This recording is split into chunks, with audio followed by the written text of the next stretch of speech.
At my daughter's elegant dinner party, she introduced me to everyone. "This is my housekeeper. I allow him to stay to take care of the children and housework."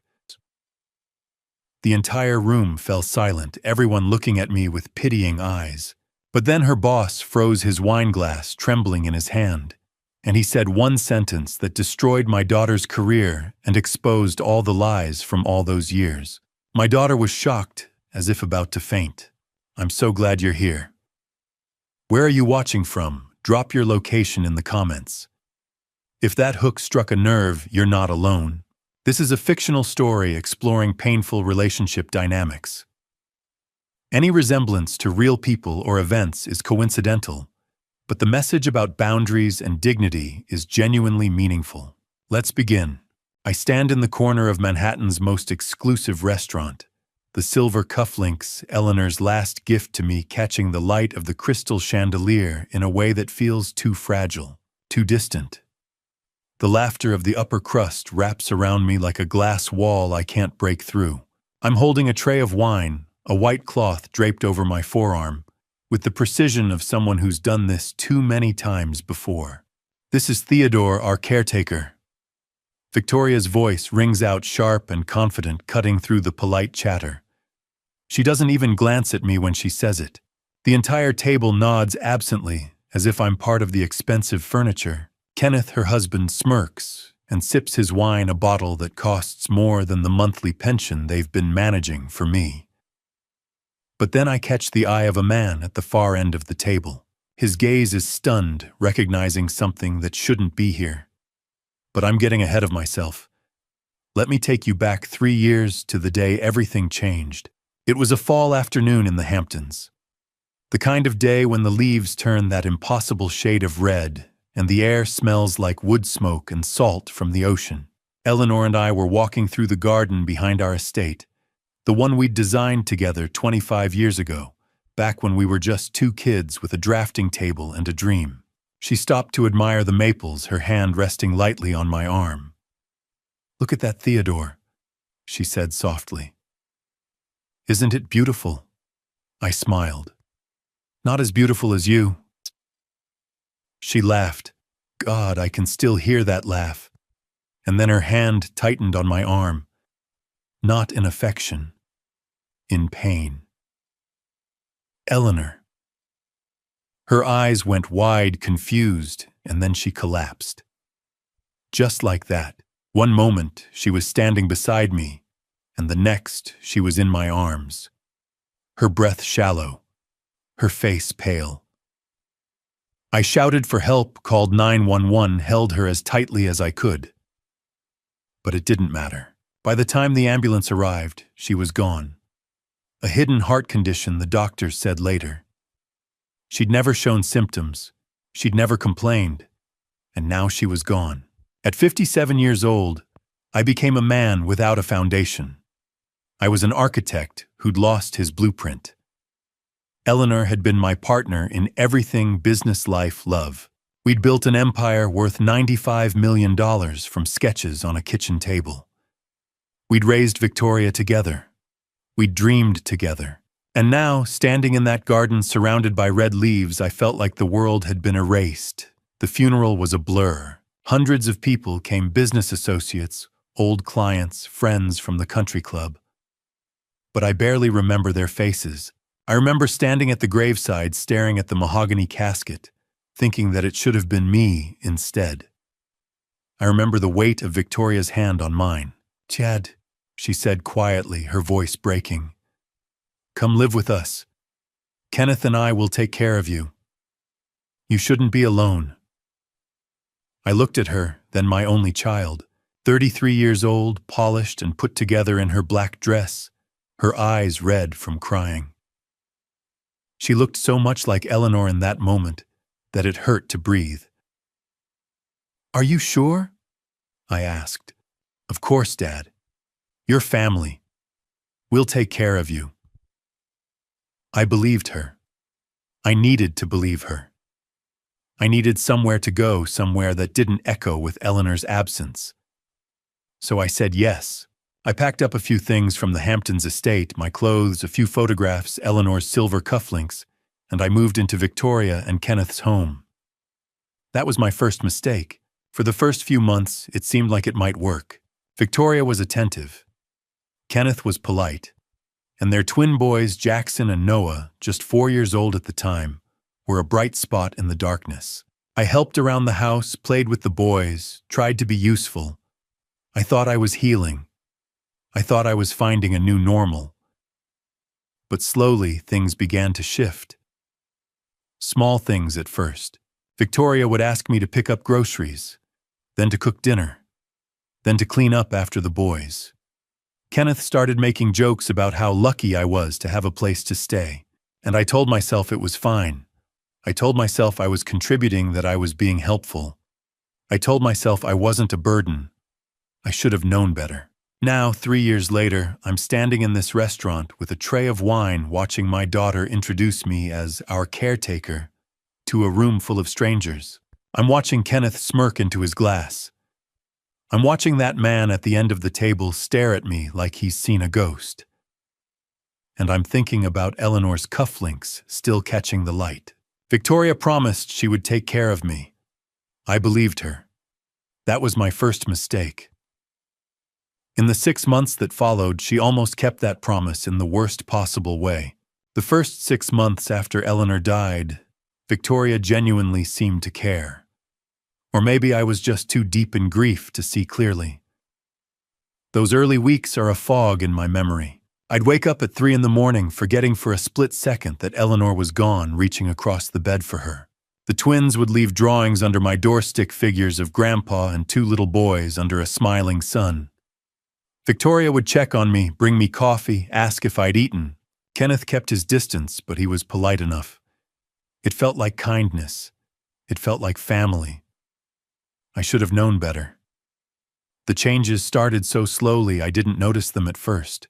That's how the best traps work, isn't it? You don't throw a frog into boiling water.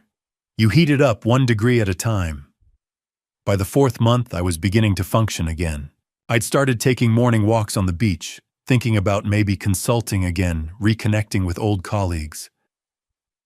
That's when Victoria came to me with a stack of papers. "Would Dad let me handle the bills for you?" she said, setting them down on the kitchen table with a sympathetic smile. "You've got enough on your plate. Estate taxes, property management, investment accounts. It's a lot.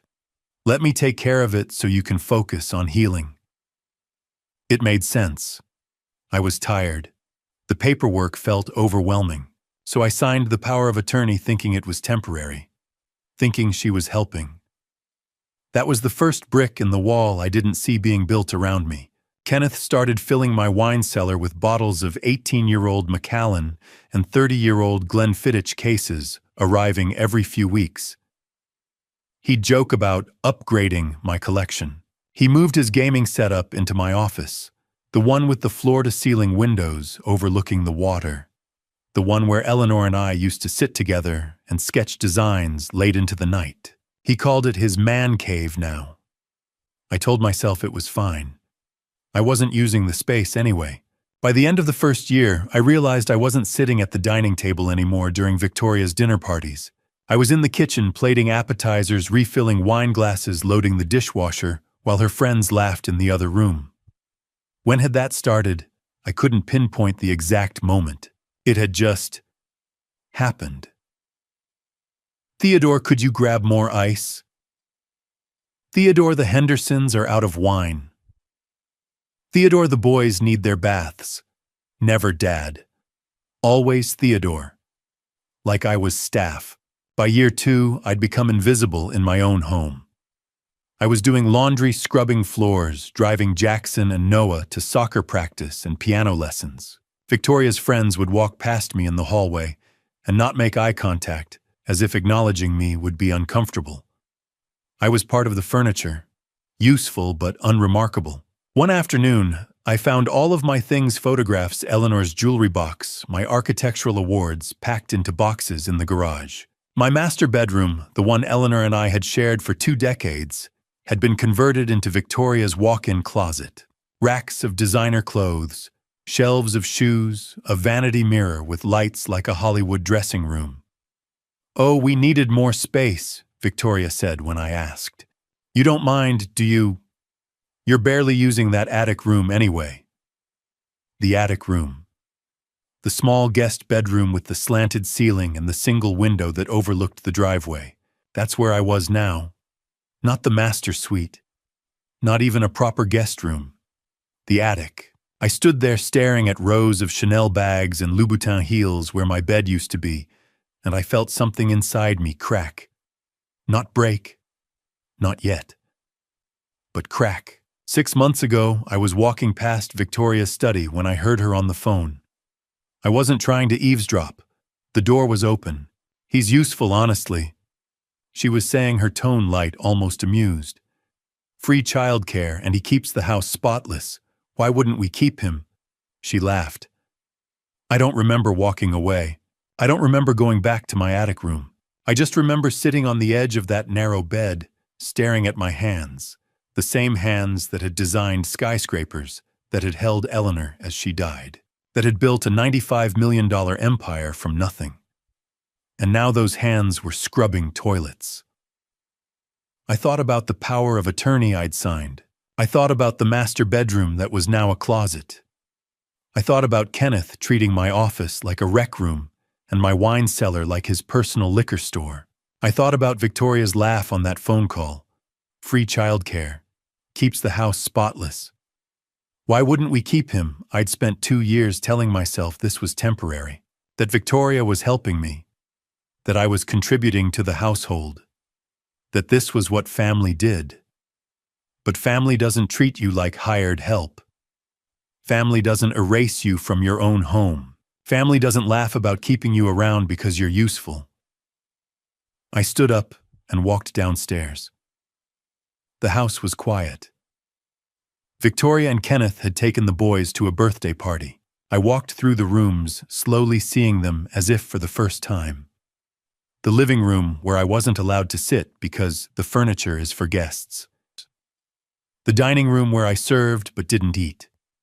The kitchen where I worked but didn't belong. The office that was no longer mine. The wine cellar stocked with Kenneth's expensive tastes. The master bedroom. My bedroom, Eleanor's bedroom, transformed into a shrine to Victoria's vanity. I ended up standing in the doorway of that walk-in closet surrounded by designer labels and the faint smell of expensive perfume. This was the room where Eleanor had died in my arms, not literally, but close enough. We'd spent our last nights together here talking about retirement plans, about traveling, about finally slowing down. And now it was full of shoes. I felt my patience worn thin over 2 years of slow erosion finally run dry. It wasn't pain anymore. It was something harder than pain. Clearer. Colder. It was determination. I wasn't going to be the frog in the boiling water anymore. I was going to get out. And when I did, I was going to make sure the people who put me there understood exactly what they'd done. Victoria thought she'd trapped me. She thought I was broken, defeated, too grief-stricken to fight back. She had no idea who I used to be, and she was about to find out. The first time I truly saw what my daughter had become was the night she tried to erase me from the history of my own house. It was a Thursday evening. Victoria was hosting her book club, 8 women from the country club, all designer handbags and expensive highlights, gathered in the living room I'd designed with Eleanor back when Victoria was still in elementary school. I was serving tea and finger sandwiches, moving quietly between the chairs, like a ghost in my own home. "Chukitate, this estate is absolutely stunning, Victoria," one of the women said, gesturing at the vaulted ceilings, the custom millwork, the floor-to-ceiling windows that framed the ocean view. Victoria smiled, the gracious hostess. "Thank you. Kenneth and I bought it 5 years ago. It needed a lot of work, but we've really made it our own." My hand froze mid-pour, the teapot hovering over Mrs. Henderson's cup. 5 years ago. 5 years ago, Eleanor was still alive. 5 years ago, this house had been ours for 20 years already. I'd designed every inch of it, the curved staircase, the library, with the hidden bar, the sunroom where Eleanor grew orchids. I'd spent 2 years working with contractors, architects, craftsmen to build this place from the ground up. We'd moved in when Victoria was 7 years old, and she was sitting there telling her friends that she and Kenneth had bought it. "Victoria, dear," Mrs. Henderson was saying, "you have such an eye for design." "Oh, I can't take all the credit," Victoria said modestly. "We hired an excellent interior designer. She helped us modernize everything." I looked around the room as if seeing it for the first time. The walls where family photographs used to hang pictures of Eleanor and me at our wedding. Victoria's childhood portraits, snapshots from vacations and holidays, were now covered with oversized abstract paintings. Sterile, impersonal. The mantel where Eleanor's collection of vintage books had sat was now arranged with geometric sculptures and minimalist vases. They hadn't just redecorated. They'd erased us. I set down the teapot carefully and walked out of the room. No one noticed. I stood in the hallway, my back against the wall, trying to steady my breathing. This was my house, my blueprints, my vision. And Victoria was rewriting the story, casting herself as the creator and me as what, a prop, a servant who came with the furniture. That's when I heard Victoria's voice from the foyer. "Yes, that one," she was saying. "It doesn't fit the aesthetic anymore. Can you have your team move it to storage this weekend?" I walked toward the sound and found her standing with a young woman holding an iPad, the interior designer, I assumed. They were looking at Eleanor's chair, the velvet armchair in the reading nook by the window, deep burgundy with carved wooden legs and a high back. Eleanor had given it to me for my 50th birthday 6 years before she died. She'd had it custom made, joked that I needed a throne befitting an architectural king. I'd spent countless evenings in that chair reading, sketching, watching the sunset over the water. "Wait," I said, my voice sharper than I intended. "That chair stays." Victoria turned her expression briefly annoyed before smoothing into something that might have passed for sympathy if you didn't know her. "Dad, we're updating the space. That chair was a gift from Eleanor." "I know. But Mom's gone and you need to move on."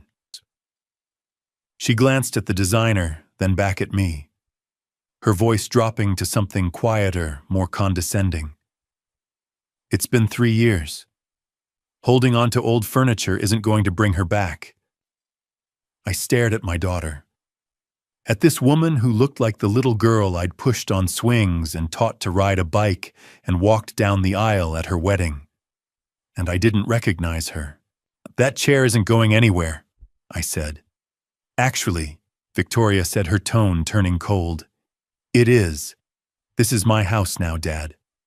You signed the power of attorney, remember? You put me in charge of everything, finances, property management, all of it. So if I say the chair goes to storage, it goes to storage." The designer looked uncomfortable, her eyes darting between us. "You can keep your books and your photos in your room." Victoria continued, her voice sharp now, no pretense of kindness left. "But the rest of the house reflects my taste. If you don't like it, you're welcome to find your own place." She held my gaze, daring me to challenge her. I thought about the power of attorney I'd signed 18 months ago. I thought about the legal documents I'd never read carefully, trusting Victoria when she said it was just to help manage things. I thought about the fact that my name was still on the deed to this house, or at least I hoped it was, and I thought about the fact that I had no idea what Victoria had actually done with those papers. "Fine," I said quietly. Victoria blinked, surprised. She'd been expecting a fight. "Take the chair," I continued. "Do whatever you want." Her expression shifted to something almost triumphant. "I'm glad you're being reasonable about this." I nodded and walked away. Behind me, I heard her instructing the designer to schedule the movers. I didn't go back to the book club. I didn't go to my attic room.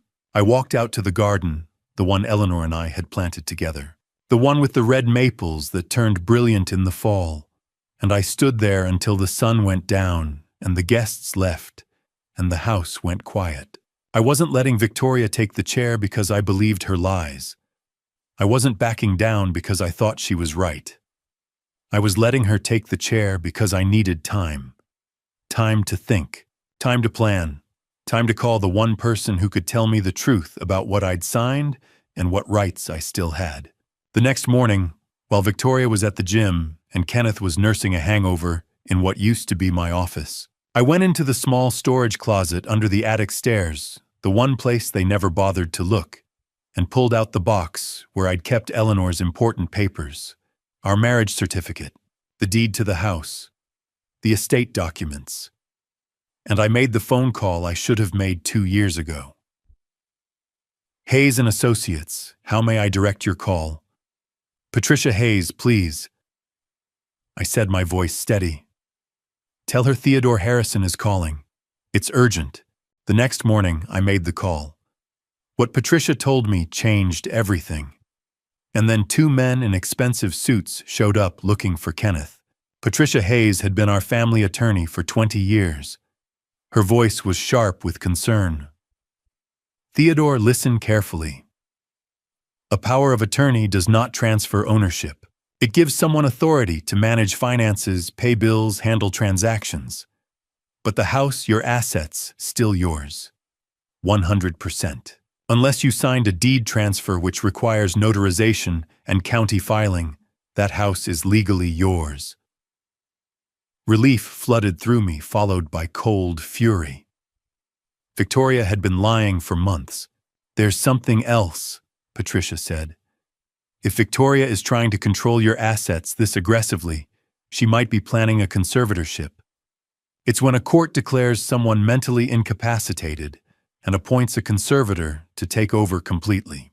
She'd need medical evidence, but Theodore, if she's already rewriting history and isolating you, this could be her endgame. Get a full medical evaluation immediately.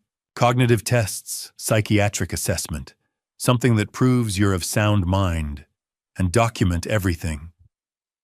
I already am. Good. And Theodore, be careful. If she realizes you're building a case, she might accelerate. Over the next few days, I became a ghost by choice. I moved quietly, observed, listened. I kept a journal hidden in the storage closet under the attic stairs, documenting every dismissive comment, every transaction I could access.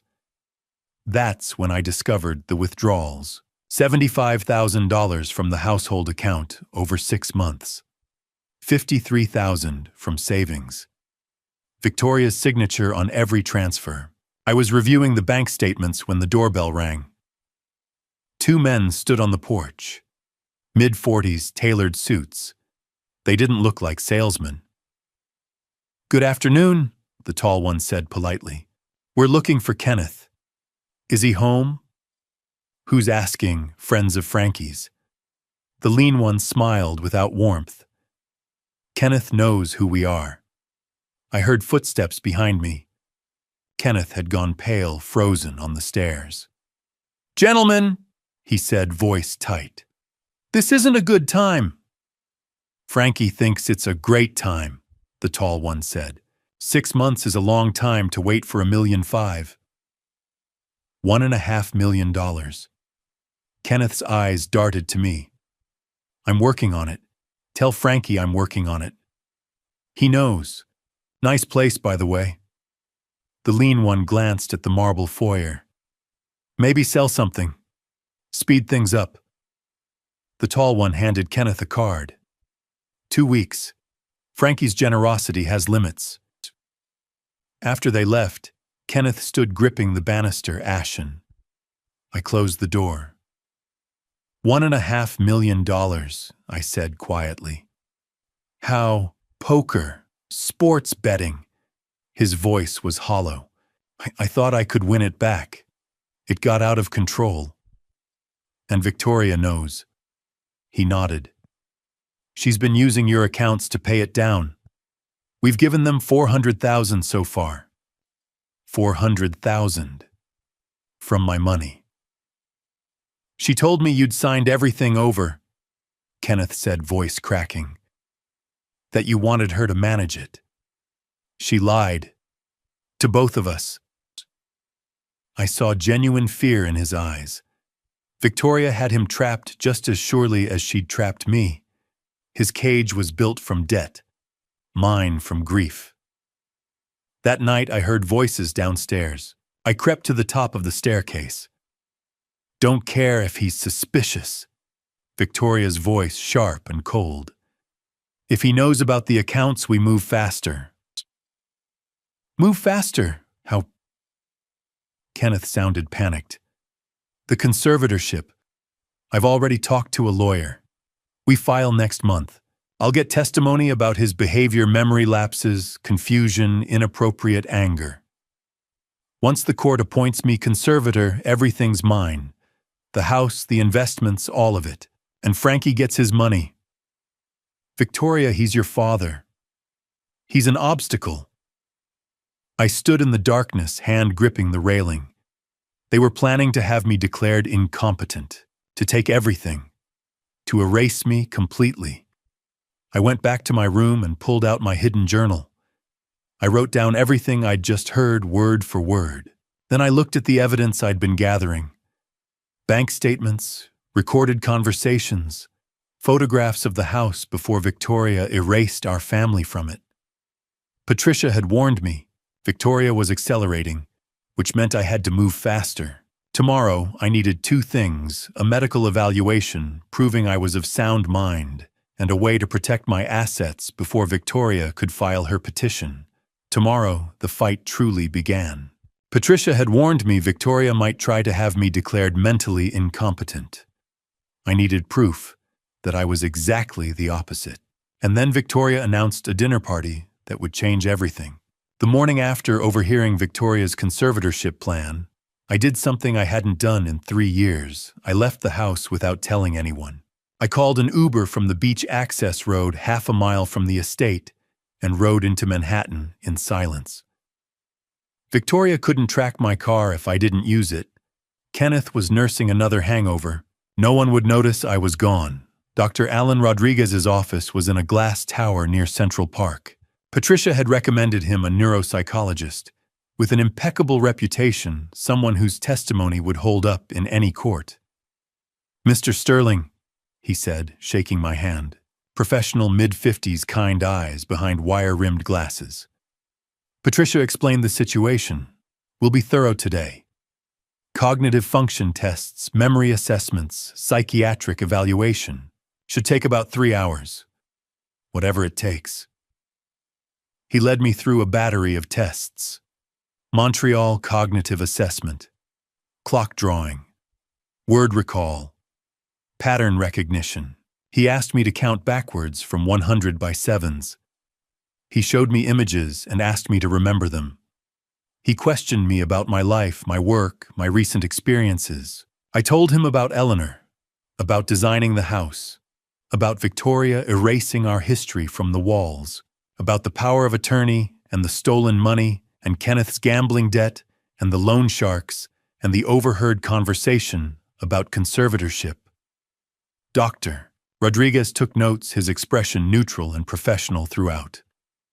Finally, after 3 hours, he set down his pen. Mr. Sterling, I'm going to be frank with you. Your cognitive function is exceptional. You scored in the 95th percentile for your age group, and that's compared to healthy individuals, not the general population. Your memory is sharp, your reasoning is sound, and you show no signs whatsoever of dementia, depression severe enough to impair judgment, or any other condition that would support a conservatorship claim. Relief flooded through me so powerfully I had to grip the armrest of my chair. I'll prepare a comprehensive report, he continued. If anyone attempts to question your mental capacity in court, this documentation will be ironclad. You are by every clinical measure of completely sound mind. Thank you, I managed. Patricia also asked me to note something in my report. He looked at me directly. Antarit, the situation you've described, Isolation, financial exploitation, manipulation by family members. These are classic signs of elder abuse. If this goes to court, that will be documented as well. I left his office with a sealed envelope containing the medical report and walked through Central Park for the first time in years. The fall leaves were turning gold and red. Eleanor would have loved this. I sat on a bench and called Patricia. "I have the report," I said. 95th percentile. No signs of impairment. "Good. That's your legal armor. Keep it somewhere Victoria can't access." "I will. There's something else." I took a breath. Victoria announced she's hosting a dinner party next week. She's trying to impress someone named Charles Morrison. Apparently he's a CEO and she wants an executive VP position at his company. There was a long pause on the other end of the line. "Charles Morrison," Patricia said slowly. "Theodore, do you remember a young architect you mentored about 25 years ago? Brilliant kid, just out of Columbia, worked with you on the Harbor Towers project." The memory hit me like a physical blow. Charles. 24 years old, eager, talented, hungry to learn. I'd spent 2 years teaching him everything I knew: design principles, client management, how to run a firm. He'd called me his mentor, his inspiration. We'd lost touch after I sold my company, and he moved to commercial development, but I remembered him clearly. "That Charles," I said. "That Charles. He's CEO of Morrison Development now, one of the biggest real estate firms on the East Coast. If Victoria is trying to impress him, and she has no idea he knows you." I could hear the calculation in her voice, the same calculation running through my own mind. "Find me his private number," I said. Theodore, what are you thinking?" "I'm thinking that Victoria is planning to have me declared incompetent and steal everything I own. I'm thinking she's been systematically erasing me from my own life for 3 years. And I'm thinking that next week she's going to introduce me to her boss as what, the caretaker, the help, just like she did at her book club." "And you want to make sure Charles knows who you really are before that happens?" "I want to make sure Charles knows everything." Patricia was quiet for a moment.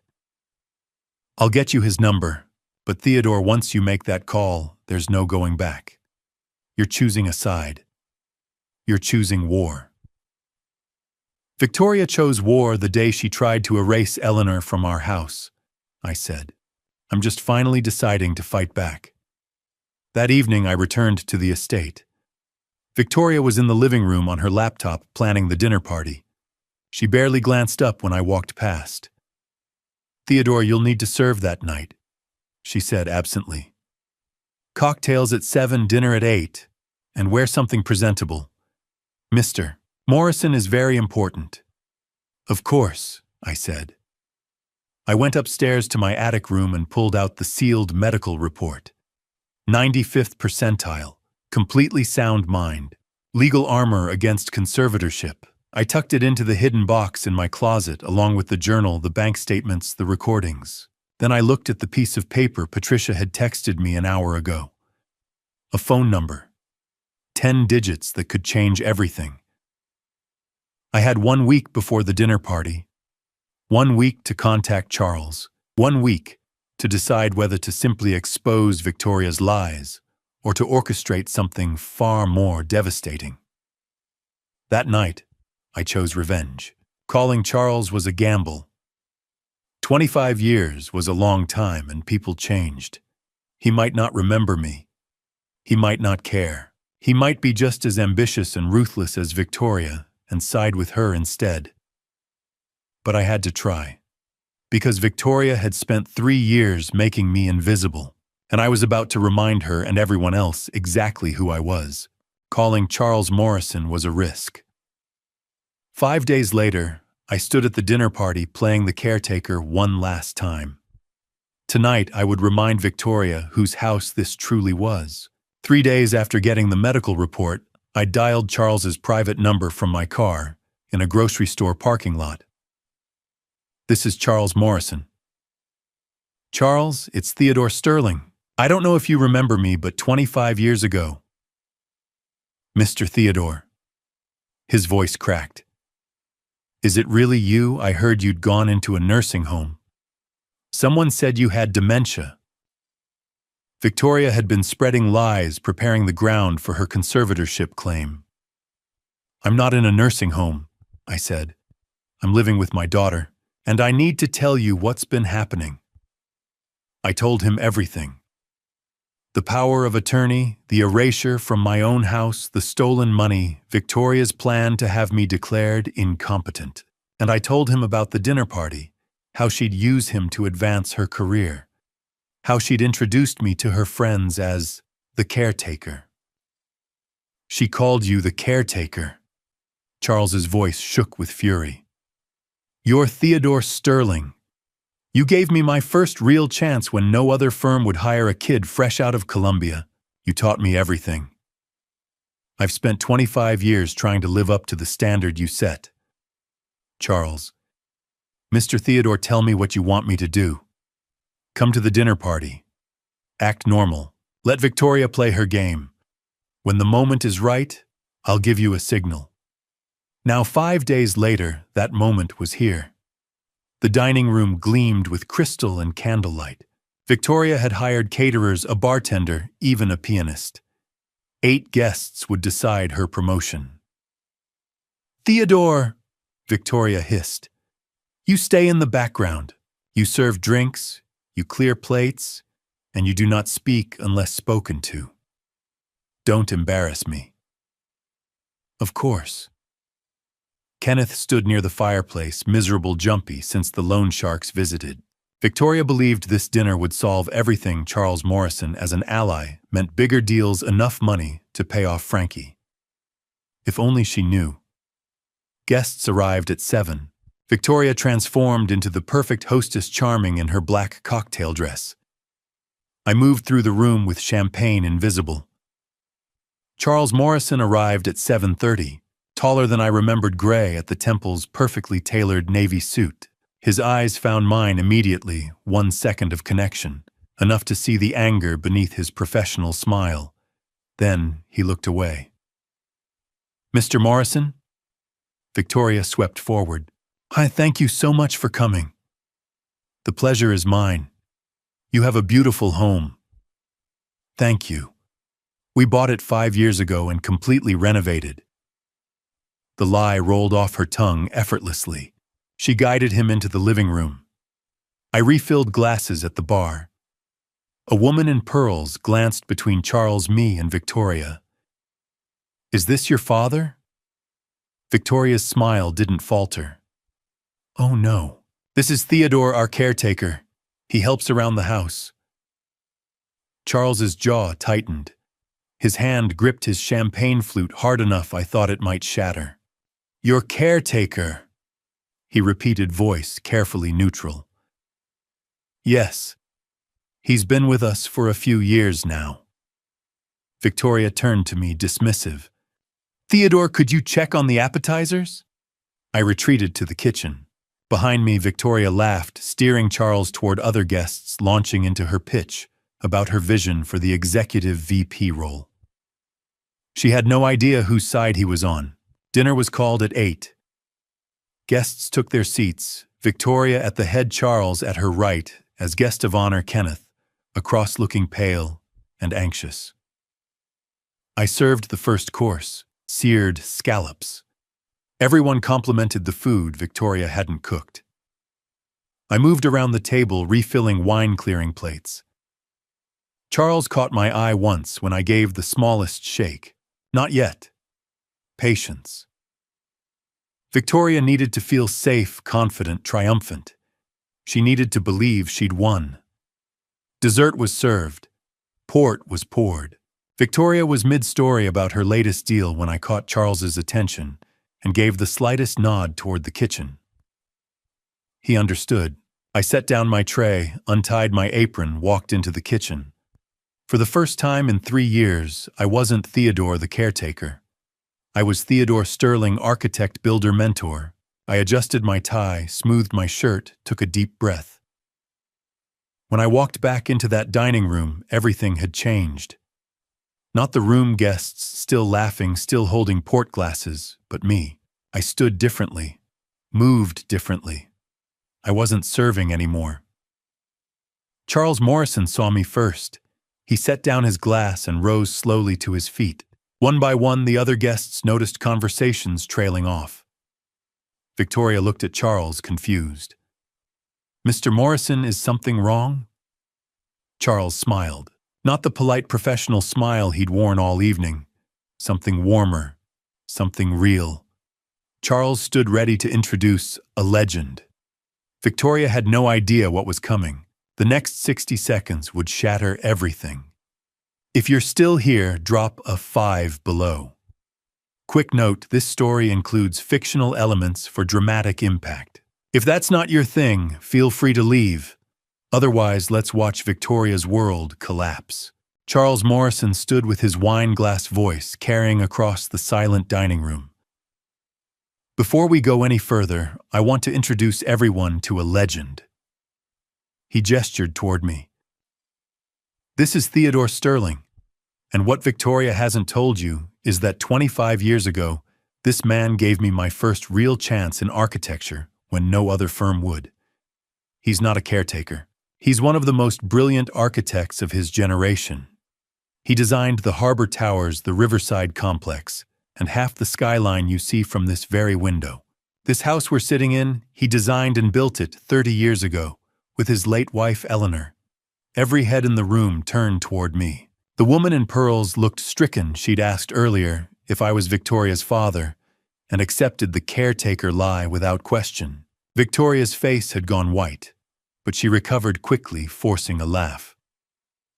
"Charles, I think there's been some confusion. Dad, you're embarrassing our guests." She turned to the table, smile brittle. "My father sometimes gets a little confused. I call him our caretaker as a term of endearment. He helps around the house and we love having him here." "A term of endearment," I said quietly. It was the first time I'd spoken at the dinner table in 3 years. Everyone went still. I pulled out my phone, the old iPhone I'd kept hidden, the one with all my recordings. I scrolled to the file from 6 months ago when I'd overheard Victoria on the phone. I pressed play. Victoria's voice filled the room crystal clear. "He's useful, honestly. Free childcare and he keeps the house spotless. The old man already signed all the papers over to me. Why wouldn't we keep him?" The silence that followed was absolute. Victoria's carefully applied makeup couldn't hide the blood draining from her face. Kenneth had gone rigid in his chair, staring at his plate like it might offer an escape route. Charles set down his wine glass very carefully. When he spoke, his voice was cold and professional. "Victoria, I think we need to have a serious conversation about ethics and integrity before we discuss the executive vice president position. Perhaps we should schedule that for another time, a much later time." The message was clear. She was out of consideration. The dinner party dissolved quickly after that. Guests made awkward excuses, thanked Victoria with forced politeness, and left. A few gave me sympathetic looks as they passed. The woman in pearls stopped and said quietly, "I'm so sorry. I should have known." Kenneth disappeared, probably to his man cave, with a bottle of expensive whiskey. Charles was the last to leave. He shook my hand at the door. "Mr. Theodore, if you need anything legal, support, a place to stay, anything, you call me." "Thank you, Charles. I mean it. You changed my life. It's time I return the favor." After he left, the house was silent. I stood in the foyer, still holding the phone with the recording. I'd won. Victoria's lies had been exposed in front of the one person whose opinion mattered most for her career. Charles Morrison would spread the word through the industry. Her reputation was destroyed. I should have felt triumphant. Instead, I felt a cold dread settling in my stomach. "You've destroyed me?" Victoria's scream echoed from the living room. I turned to find her standing there, mascara streaked down her face, shaking with rage. "Do you have any idea what you've just done? That was my career, my future, everything I've worked for." "Everything you've worked for," I said quietly. "Or everything you've stolen. I gave you a home, I took care of you when Mom died. You made me your servant. You erased me from my own house. You tried to steal everything Eleanor and I built. It should have been mine," she shouted. "You were too grief-stricken to manage it. Someone had to take control." "So you did, with lies and manipulation, and... You want to talk about lies?" Victoria's voice dropped to something cold and dangerous. "Fine. Let's talk about consequences. If you continue down this path, if you keep fighting me, I will make sure you never see Jackson and Noah again." My blood went cold. "That's right." She smiled, but there was nothing warm in it. "I'll take them across the country. California, maybe, or Oregon. Somewhere far away where you'll never find them. And I'll make sure they forget you ever existed, just like I erased you from these walls." I couldn't speak. The grandchildren were the one bright spot in the past 3 years. Jackson's drawings under my door. Noah's questions about architecture, teaching them both to appreciate the ocean view from the house I'd built. "You're using children as weapons," I said, voice barely steady. "I'm protecting my family from a bitter old man who's trying to destroy their mother." Victoria's tone turned calculating. "That's what I'll tell the court anyway. And who do you think they'll believe, the successful executive with young children to protect, or the elderly father with documented concerns about his mental state?" She turned and walked away, heels clicking on the marble floor. "Think about that before you make your next move, Dad." I stood alone in the foyer of the house I'd designed, victory ashes in my mouth. I'd exposed Victoria's lies, but she'd revealed her nuclear option, my grandchildren, and the threat of conservatorship dressed up as concern for her children's welfare. That night, I lay in my narrow attic bed, staring at the ceiling. Around midnight, I heard Victoria's voice through the thin wall. She was on the phone. "Yes, tomorrow, if possible. Conservatorship petition. I need the paperwork ready." Pause. "No, we move fast. He's getting legal advice, and I can't risk him protecting his assets. File in county court first thing Monday." Another pause. "The psychiatric evaluation, I'll handle it.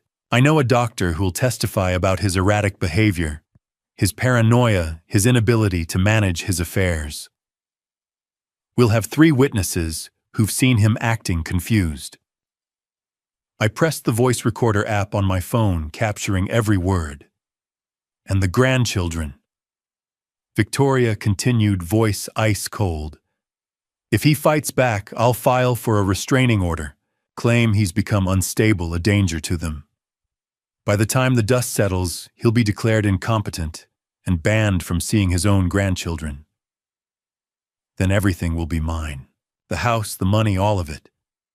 She hung up. I saved the recording and stared at the phone in the darkness.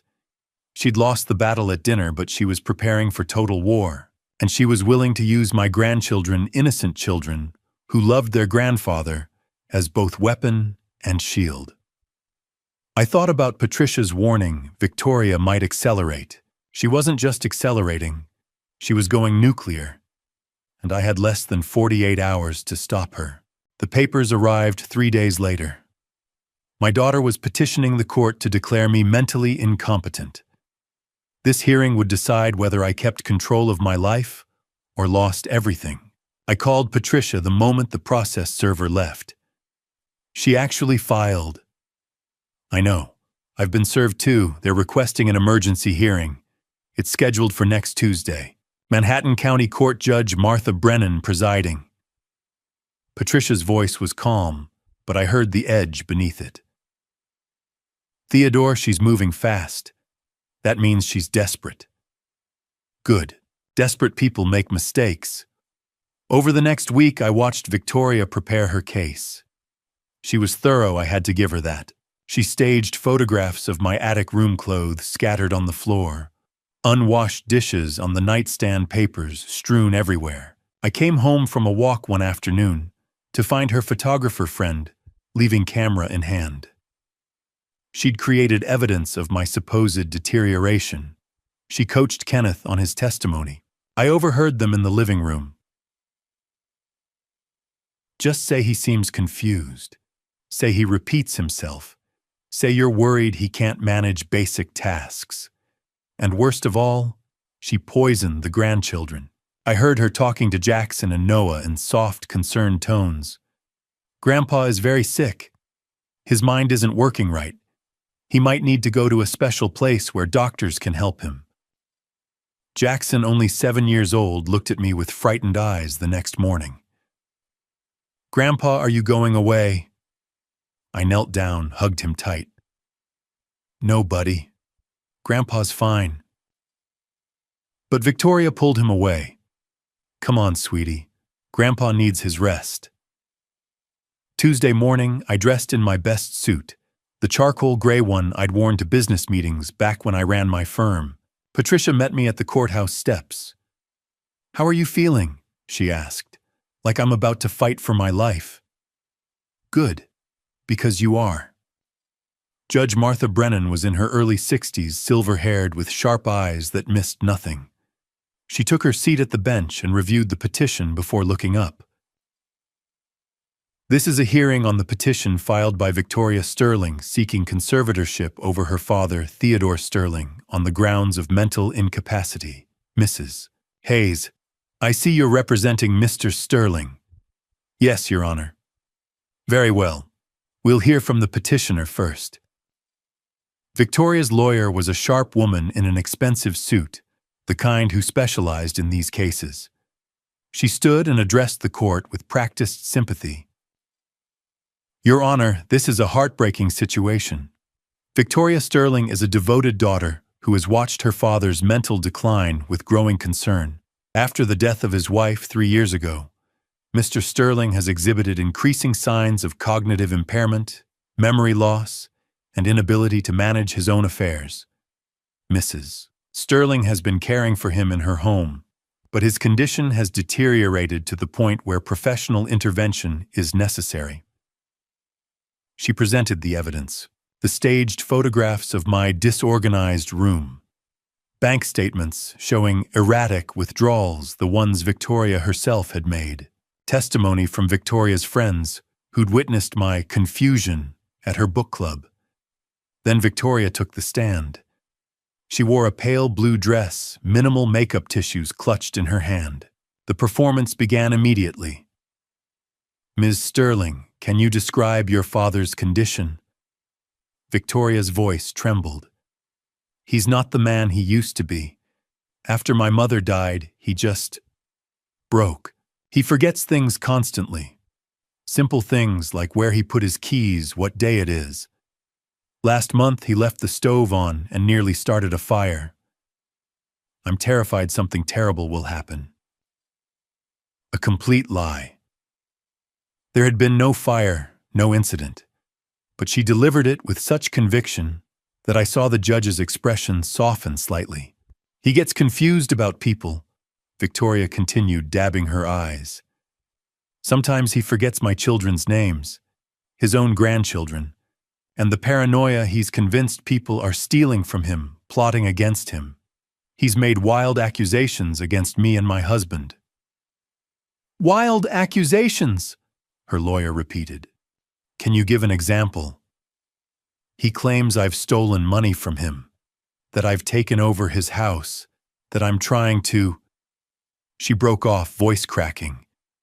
It breaks my heart. He's my father. I love him, but he needs help I can't give him anymore. Professional care, a conservator who can protect him from himself.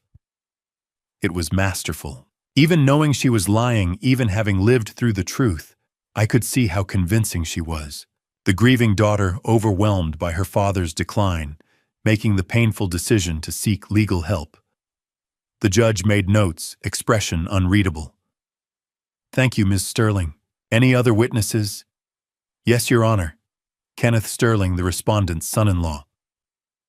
Kenneth walked to the stand like a man heading to the gallows. He wouldn't look at me. Mr. Sterling, you live with the respondent. Have you observed the behavior Ms. Sterling described? Kenneth swallowed. Yes. Theodore seems confused sometimes. He has trouble keeping track of things. Financial matters especially, he can't seem to manage the household accounts anymore. That's why Victoria had to take over. Another lie. Victoria had taken over because I'd foolishly signed the power of attorney, and she'd used it to steal $75,000. And in your opinion, does Mr. Theodore Sterling require a conservator? Kenneth's hands gripped the witness stand rail. For a moment, I thought he might tell the truth. His eyes flicked to me, then to Victoria, then down. Yes, he said quietly. I think he does. He left the stand without meeting my gaze. Victoria's lawyer stood confident. Your Honor, the evidence is clear, Mr. Sterling is no longer capable of managing his own affairs. For his safety and well-being, we request that the court grant conservatorship to his daughter Victoria Sterling. She sat down, a small smile playing at her lips. Kenneth was pale, but silent. Victoria wiped her eyes with a tissue, the picture of a heartbroken daughter. They thought they'd won. Patricia leaned close and whispered, "Ready?" I nodded. It was time to show them who I really was. The turning point came when Patricia called Dr. Rodriguez to the witness stand. And then Kenneth collapsed. What happened next would seal Victoria's fate forever. The defense calls Dr. Alan Rodriguez. Dr. Rodriguez took the stand with the calm authority of someone who'd testified in dozens of cases. Patricia established his credentials: neuropsychologist, 23 years of practice, over 5,000 cognitive evaluations, and then got to the point. Dr. Rodriguez, you evaluated Theodore Sterling 2 weeks ago. What were your findings? Mr. Sterling underwent a comprehensive neuropsychological assessment, Montreal Cognitive Assessment, memory testing, executive function, evaluation, and psychiatric screening. His results were exceptional. He scored in the 95th percentile for his age group, meaning he performed better than 95% of healthy individuals his age. I found no evidence of dementia, cognitive impairment, depression, or any condition that would affect his ability to manage his own affairs. Victoria's lawyer stood. Objection. One evaluation doesn't disprove a pattern of decline. Your Honor, Patricia said smoothly. I have Dr. Rodriguez's complete report here, including brain imaging that shows no abnormalities. I also have testimony from Mr. Sterling's previous physician confirming his excellent health over the past 3 years. But perhaps more importantly, I have evidence that directly contradicts the petitioner's claims. She pulled out her phone, connected it to the courtroom's audio system. This is a recording made by Mr. Sterling 1 week ago. Your Honor, I believe it speaks for itself. She pressed play. Victoria's voice filled the courtroom, cold and calculating. Yes, tomorrow, if possible. Conservatorship petition. I need the paperwork ready. No, we move fast. He's getting legal advice, and I can't risk him protecting his assets. The psychiatric evaluation, I'll handle it.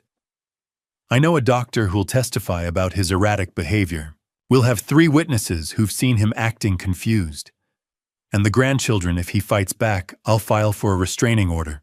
By the time the dust settles, he'll be declared incompetent and banned from seeing his own grandchildren.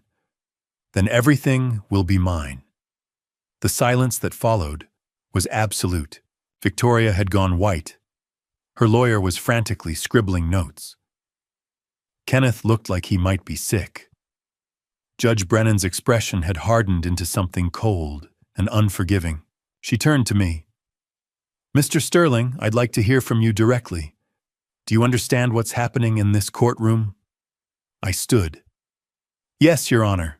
My daughter is attempting to have me declared mentally incompetent, so she can seize control of my assets.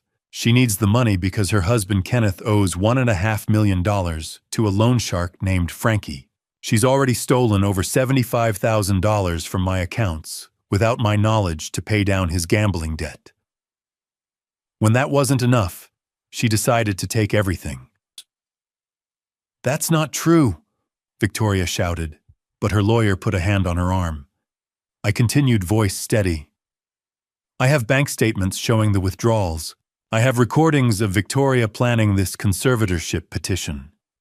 I have photographs proving she staged the evidence of my supposed deterioration. And I have a medical evaluation proving I'm of completely sound mind.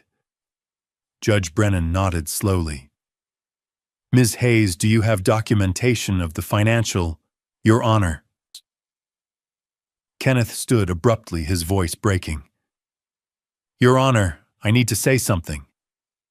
Everyone turned to look at him. Victoria grabbed his arm, hissing, Kenneth, sit down. He pulled away. No, I can't do this anymore. He looked at the judge, then at me. Theodore is completely competent. There's nothing wrong with him. Victoria made me lie. She told me what to say on the stand. She threatened me, said if I didn't help her, she'd leave me and I'd be alone with the loan sharks. Kenneth. Victoria's voice was sharp with panic. I'm sorry, Theodore, he said, and he was crying now. I'm so sorry. You were right about everything. The gambling, the debt, Victoria stealing your money. It's all true. And you're not confused or forgetful. You're sharper than I'll ever be. Judge Brennan held up a hand. Mr. Sterling Kenneth. Sterling, are you saying you committed perjury in this court? Yes, Your Honor. I lied. Victoria told me to. The judge looked at Victoria, whose face had gone from white to red. Ms. Sterling, I've heard enough. This petition is denied. Furthermore, I'm ordering an immediate investigation into elder abuse and financial exploitation. Mr. Theodore Sterling, this court finds you to be of sound mind and fully capable of managing your own affairs. She turned to Victoria. Miss Sterling, I'm issuing a temporary order requiring you to vacate Mr. Sterling's property within 72 hours. You are not to remove any items except personal belongings. You are not to access his financial accounts. A full accounting of all transactions will be provided to the district attorney's office for review. Victoria stood shaking. This is insane. You're believing lies. Ms. Sterling, I suggest you speak with your attorney before you say anything else that might incriminate you further. We're adjourned. The gavel came down. Victoria grabbed Jackson and Noah, who'd been waiting in the hallway with a nanny. She didn't look at me as she pushed past the boys, confused and frightened. Mom, what's happening? Jackson asked. We're leaving. Now. At the courthouse steps, she finally turned back. Her makeup was ruined, her expensive suit wrinkled. You won, Dad. Congratulations. I hope you're happy in that house, because you're going to die alone in it. She loaded the boys into her car and drove away. I stood there on the courthouse steps in my charcoal gray suit, watching the car disappear down the street. Patricia stood beside me. You won, she said quietly. Yeah. Theodore, you got your house back. Your assets are protected. Victoria's lies are exposed. I know. Then why do you look like you just lost? I thought about Jackson's frightened eyes, about Noah asking what was happening, about 2 7-year-old boys being torn away from their grandfather because their mother had chosen greed over love. That evening I walked through the empty house. Victoria and Kenneth had cleared out their things in a rush, leaving closet doors open and drawers half emptied. The master bedroom was mine again. The office was mine. The wine cellar, the living room, the garden, all of it mine. I stood in Eleanor's reading nook, looking at the empty space where her velvet chair used to be, Patricia had gotten it back from storage, and it would be returned tomorrow. I'd won. I'd reclaimed my house, exposed Victoria's lies, protected my assets, regained my dignity. So why did the victory feel so hollow? I remembered something Eleanor had said years ago after a particularly bitter business negotiation where I'd crushed a competitor. "What's the point of winning?" she'd asked gently, "if we lose what matters most in the process." I'd thought she was being too soft. Now, standing alone in the house I'd designed with her, I understood. But maybe I'd underestimated something. Maybe I'd forgotten one of Eleanor's other lessons: people always remember how you treated them. And children especially remember the truth. Jackson and Noah were young, but they weren't blind. And someday, they'd be old enough to ask questions. Old enough to understand. I just had to be patient and hope it wasn't too late. The judge ruled in Theodore's favor. He'd won his house and freedom. But watching Victoria drive away with his grandsons, he realized winning the battle didn't mean winning what mattered most. Still here, comment boundaries below. This narrative uses creative storytelling fictionalized for depth. Stay to see Theodore fight for his grandson's love. I'd underestimated one thing: people always remember how you treated them. 3 weeks after Victoria took my grandsons away, my network began to activate. And we prepared for a new kind of battle. The first call came from Charles Morrison. "Mr. Theodore, I heard what happened in court. I'm so sorry about your grandchildren. How can I help?" "Charles, you've already done more than enough, testifying at the conservatorship hearing." "That was nothing. That was the truth. But I'm serious. What do you need?"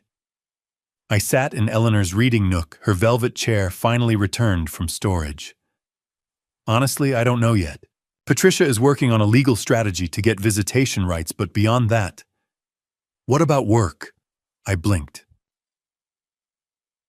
Work. Morrison Development is breaking ground on a mixed-use complex in Brooklyn next spring. Residential towers, retail, public spaces. It's the biggest project we've ever taken on, and I need a strategic advisor. Someone who understands how to design spaces where lives can flourish. He paused. "The position pays $200,000 a year part-time. I need your expertise, Mr. Theodore. This isn't charity. This is business." My throat tightened. For 3 years, I'd been treated as incompetent, useless, a burden. And Charles was offering me meaningful work. Respect. "I accept," I said quietly. "When do I start?" "Next Monday." "Welcome back, Mr. Theodore." Patricia called that afternoon with her own news. "I'm filing a petition for grandparent visitation rights, under New York law.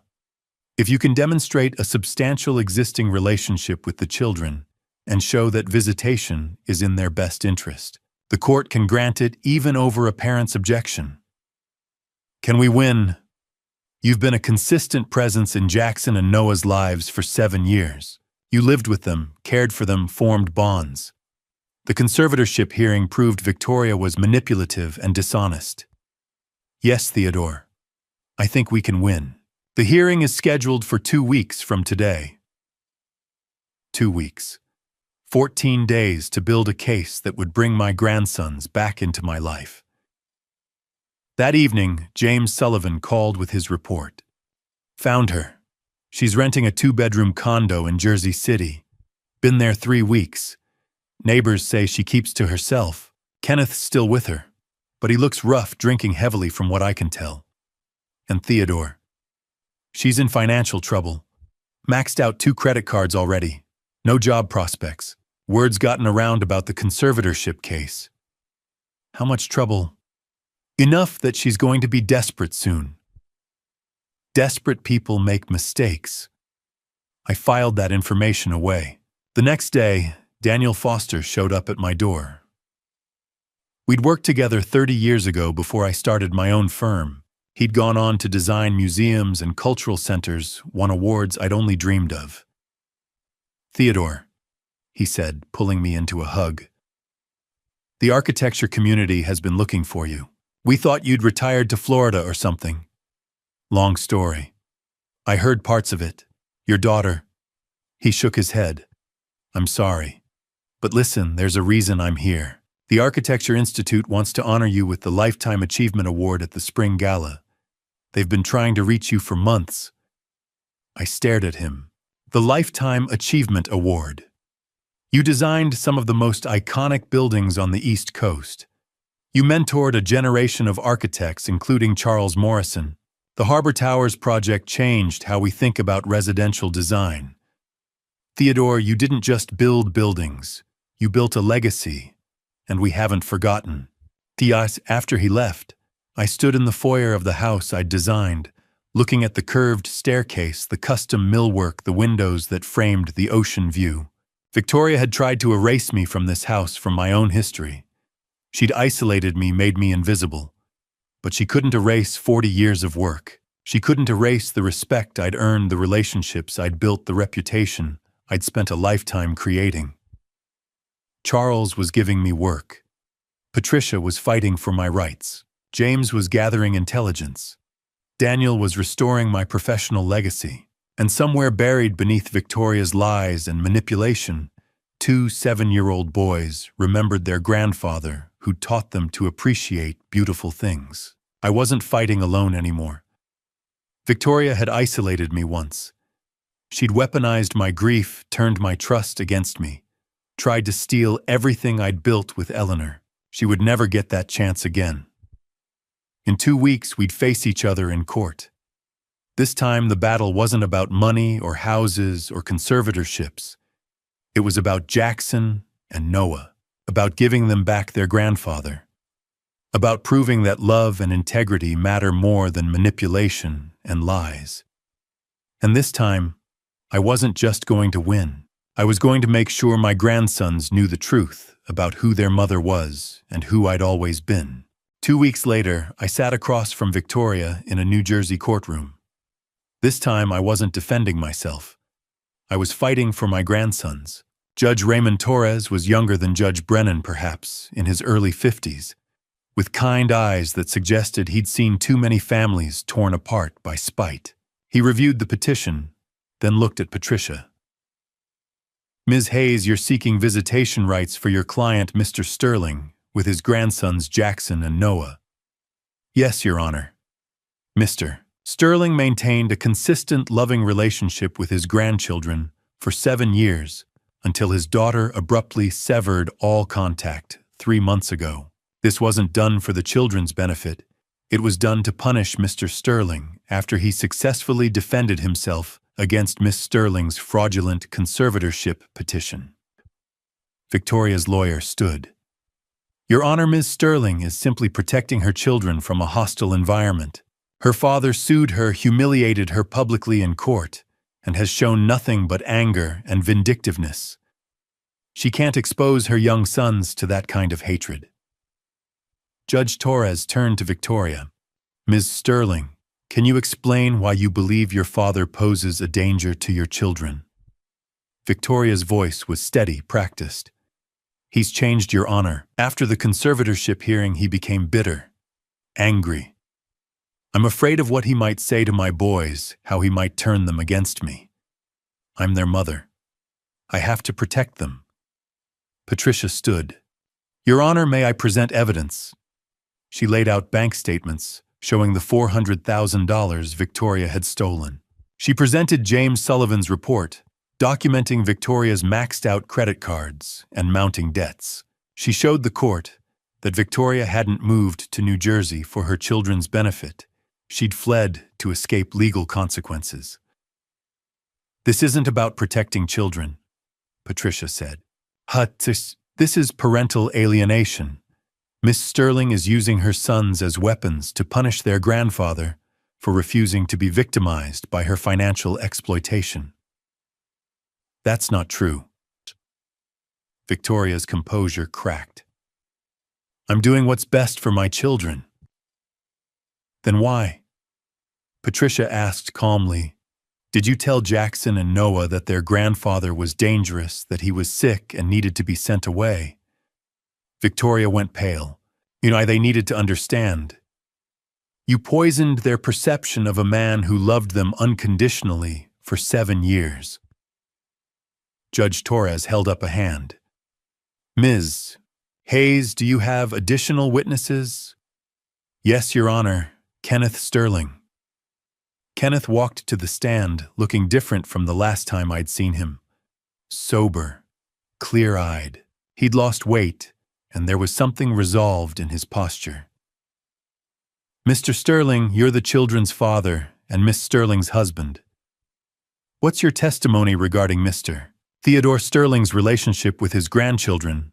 Kenneth didn't hesitate. Theodore is an excellent grandfather. He was patient, kind, always present. He taught the boys about architecture, took them to the beach, read to them every night. They adored him. He looked at Victoria, then away. My wife used the children as bargaining chips. When Theodore won the conservatorship case, she told Jackson and Noah that their grandfather was dangerous, that he was sick, that they couldn't see him anymore. It was a lie. All of it. Why are you testifying against your wife? The judge asked. Because I've lied enough. Kenneth's voice was quiet. And because those boys deserve their grandfather. Victoria was rigid in her chair, staring straight ahead. Patricia presented one final piece of evidence, letters and drawings the boys had made. The judge examined them silently. One drawing showed a house by the ocean with 3 stick figures labeled me, Noah, and Grandpa. Jackson had written in careful 7-year-old handwriting, I miss Grandpa. Why can't I see him anymore? Judge Torres set down the papers. I've heard enough. Ms. Sterling, your testimony that your father is dangerous or vindictive is not supported by any evidence. In fact, the evidence suggests you've engaged in parental alienation to punish him for protecting his assets from your financial exploitation. He turned to me. Mr. Sterling, the court grants you visitation rights. 2 afternoons per week and alternating holidays. First visit will be supervised, subsequent visits at your discretion. These children deserve to maintain a relationship with their grandfather. The gavel came down. Victoria didn't look at me as we filed out of the courtroom. In the hallway, she grabbed my arm, her grip tight. They'll hate you, she hissed. You think you've won, but I'll make sure they know what you did to me. They'll hate you for destroying their mother. I looked at her, this stranger, who used to be my daughter, and felt nothing but pity. Yet then I'll spend every visit showing them the truth, I said quietly. That I love them, that I've always loved them. And that love isn't about control or manipulation. It's about showing up, being present, and letting them decide for themselves. She had nothing to say to that. 2 afternoons a week. Alternating holidays. It wasn't everything, but it was enough. The first visit was scheduled for Saturday. 3 long months since I'd seen Jackson and Noah. 3 months of wondering if they'd forgotten me, if Victoria's poison had worked. When I walked into the supervised visitation center that Saturday afternoon and saw 2 7-year-old boys running toward me shouting, Grandpa, I realized that some bonds are stronger than lies. It felt like meeting them all over again. And this time, I wasn't going to let anyone take them away. The first afternoon with Jackson and Noah after 3 months felt like getting to know them all over again. Victoria had tried to change them, but I was learning that love is stronger than lies. Victoria's car pulled up at 2 o'clock. She didn't get out, just waited as the boys climbed from the back seat. They walked toward the door, hesitantly, looking back at their mother. She rolled down the window. Boys, if you need anything, call me right away. As if I was a threat. As if their own grandfather might hurt them. Noah, always the gentler one, turned back. Mom, Grandpa is nice. It's okay. Victoria drove away without looking at me. Inside, the boys stood in the foyer, the same foyer where they used to run and play, where Jackson had practiced sliding in his socks on the marble floor. Now they were uncertain, polite strangers. "Are you guys hungry?" I asked. "I made cookies." "Mom said we're only here for 3 hours," Jackson said. Not rude, just stating a fact. "That's right. 3 hours every Tuesday and Thursday. Is that okay with you?" "Why couldn't we see you anymore?" Noah asked quietly. "Did we do something wrong?" My heart broke. "No, buddy. You didn't do anything wrong. Your mom and I had some grown-up disagreements, but my love for you never changed. Not for 1 second." Jackson looked at his brother, then at me. "Mom said you were angry, that you were sick." I knelt down to their level. "I was sad for a while when Grandma Eleanor died, and your mom and I did have an argument, but I'm not sick and I'm not angry at you. I missed you both so much." "We missed you too," Noah said, and suddenly he was hugging me, and then Jackson was too, and I held them both, trying not to cry. "Come on," I said after a moment. "I want to show you something." I led them upstairs to the guest room, the one that used to be my prison when it was the attic space. I'd converted it back into something better, a room for them. Bunk beds with navy blue comforters, a bookshelf filled with their favorite stories, a box of Legos, 2 small desks by the window. "This is your room," I said, "for when you're here." Jackson's eyes went wide. "Really, we can come here every week?" "Every week, I promise."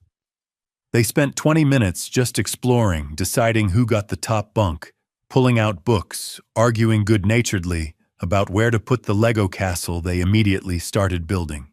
Then Noah noticed the blueprints on my desk. "Grandpa, what are you drawing?" I showed them the plans for Morrison Development's Brooklyn project towers and public spaces, carefully measured and sketched. "I'm working again, helping design buildings." "Can we help?" Jackson asked.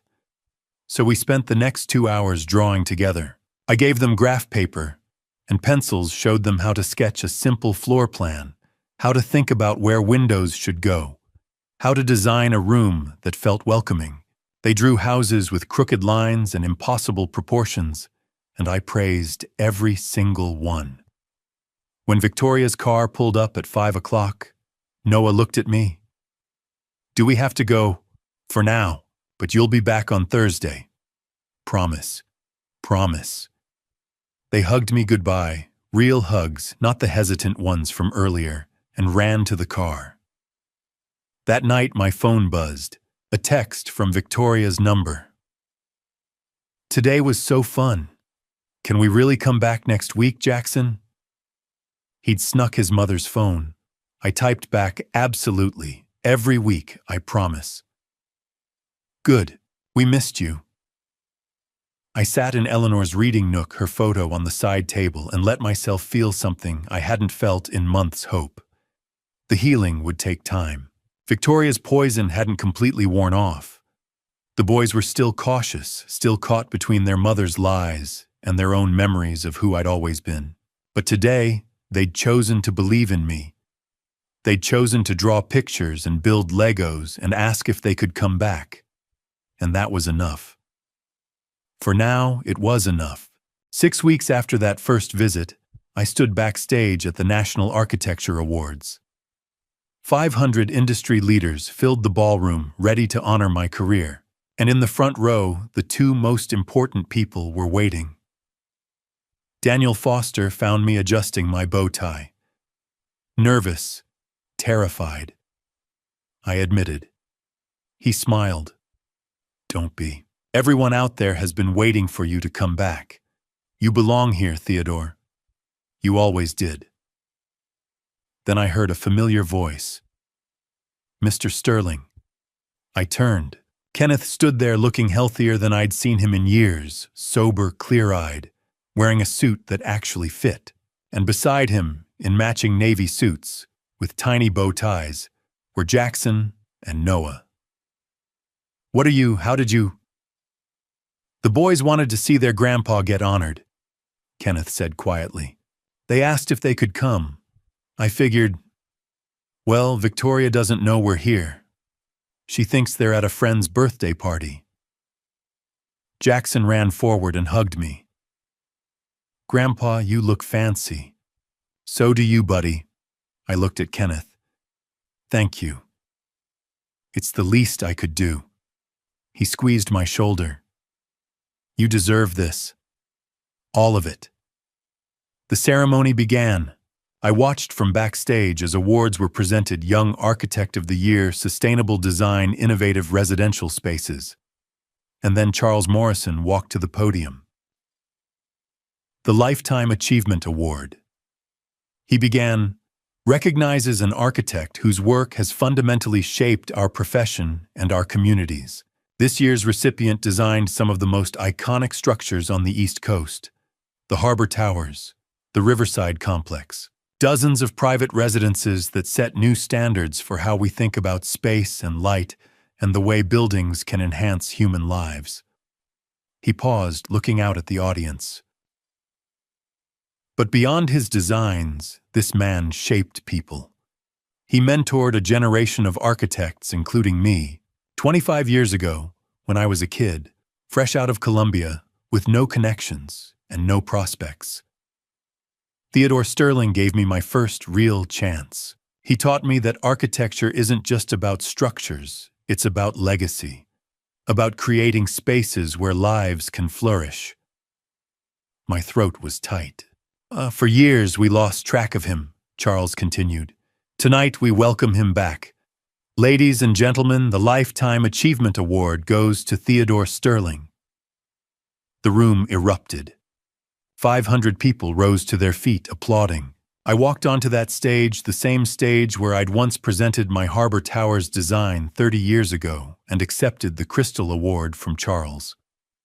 The applause continued. I looked out at the crowd, at familiar faces I hadn't seen in years, at young architects who probably only knew my name from textbooks. And in the front row, Jackson and Noah were clapping so hard, their little hands must have hurt. Thank you, I said into the microphone. The room quieted. I once thought my story was over. 3 years ago, I lost my wife, Eleanor. And for a while after that, I lost myself too. I forgot who I was. I let other people define me, diminish me, convince me that I had nothing left to offer.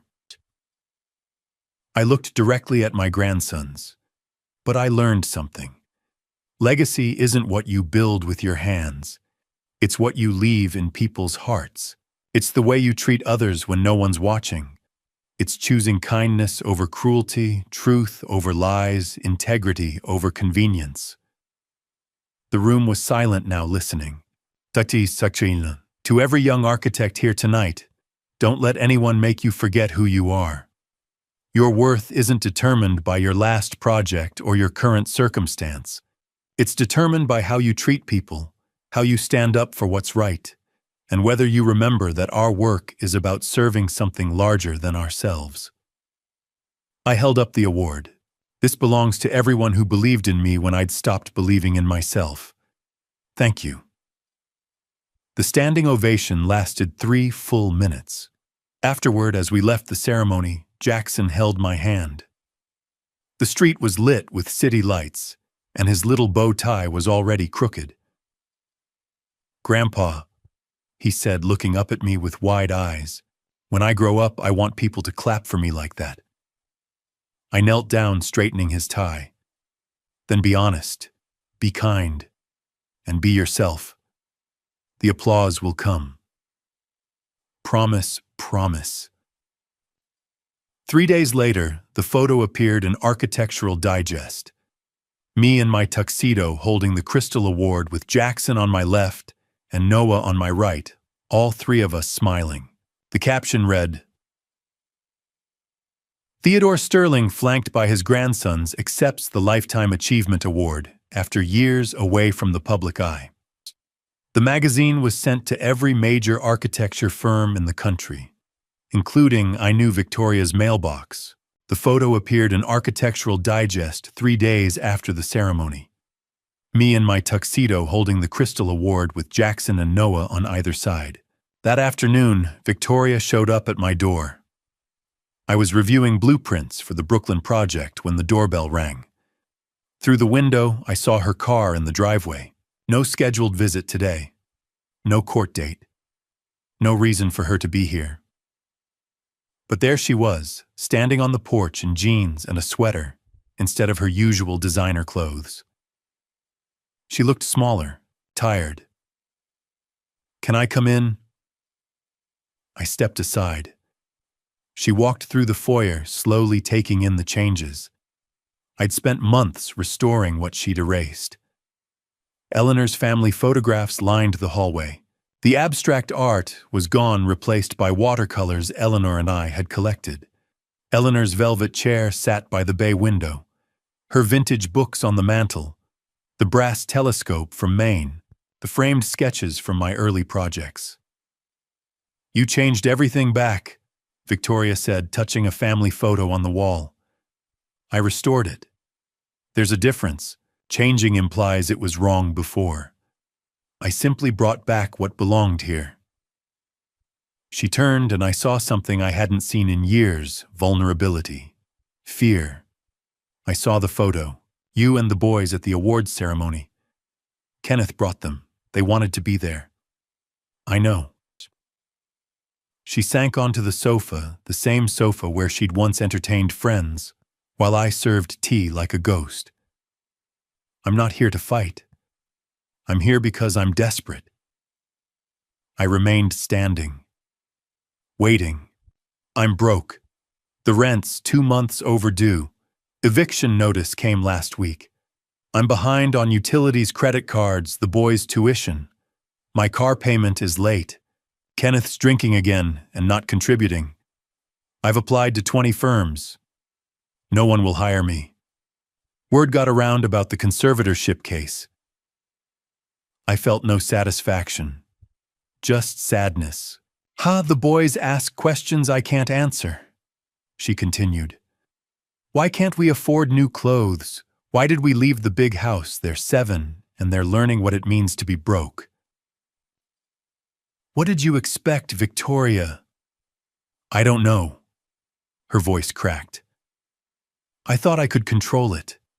Kenneth's debt, everything. I thought I was protecting my family. Now I can't feed my children without the food pantry." She looked up, eyes red. "I need help, Dad. Not for me, for Jackson and Noah. They need stability, a place to live, some sense the world isn't falling apart." There it was. Not apology. Not amends. Just money. I sat in Eleanor's chair, feeling every one of my 60 years. No. "Dad, please. I won't give you money to continue the lifestyle that got you here. I won't enable the patterns that led you to steal from me, manipulate me, try to have me declared incompetent. That's not fair. But I'll help differently. I'll pay for therapy. Real therapy with a professional who specializes in family dynamics, someone who can help you understand why you made these choices."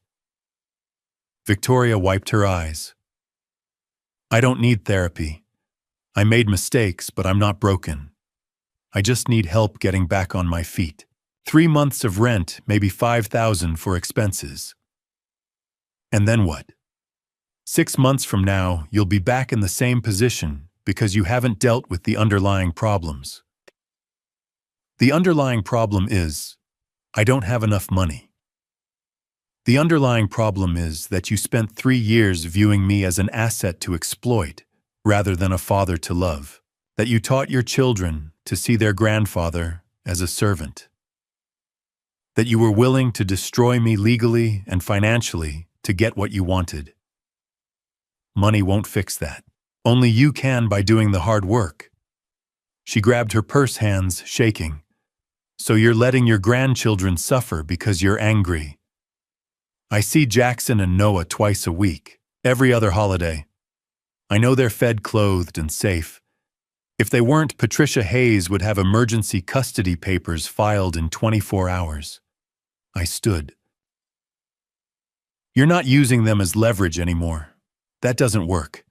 I love those boys, and that's why I won't give you money that teaches them the wrong lessons about consequences. She stared at me, and I watched the calculation behind her eyes, searching for another angle. Then I saw the moment she realized she had nothing. No house to threaten, no assets to steal, no legal avenue left. Just herself and the consequences she'd been running from. "I'm your daughter," she said, voice breaking. "I know. That's why I offered therapy. That's why the door isn't completely closed. But you have to choose to walk through it. You have to do the work. I can't do it for you." She walked toward the door, paused with her hand on the handle. "The boys ask about you constantly, every day. When do we see Grandpa? Can we go to Grandpa's house? They talk about the blueprints, you show them, the stories you tell." She turned. "I think they love you more than they love me." My heart broke for her then. Not with pity, but with the deep ache of seeing your child lost and not knowing how to bring them home. "That's not true, Victoria. Children don't have finite love to distribute. They just want people who are honest, who show up and mean what they say, who love them without conditions. Like you did. Like I'm trying to do now. Like I wish I'd done better when you were young.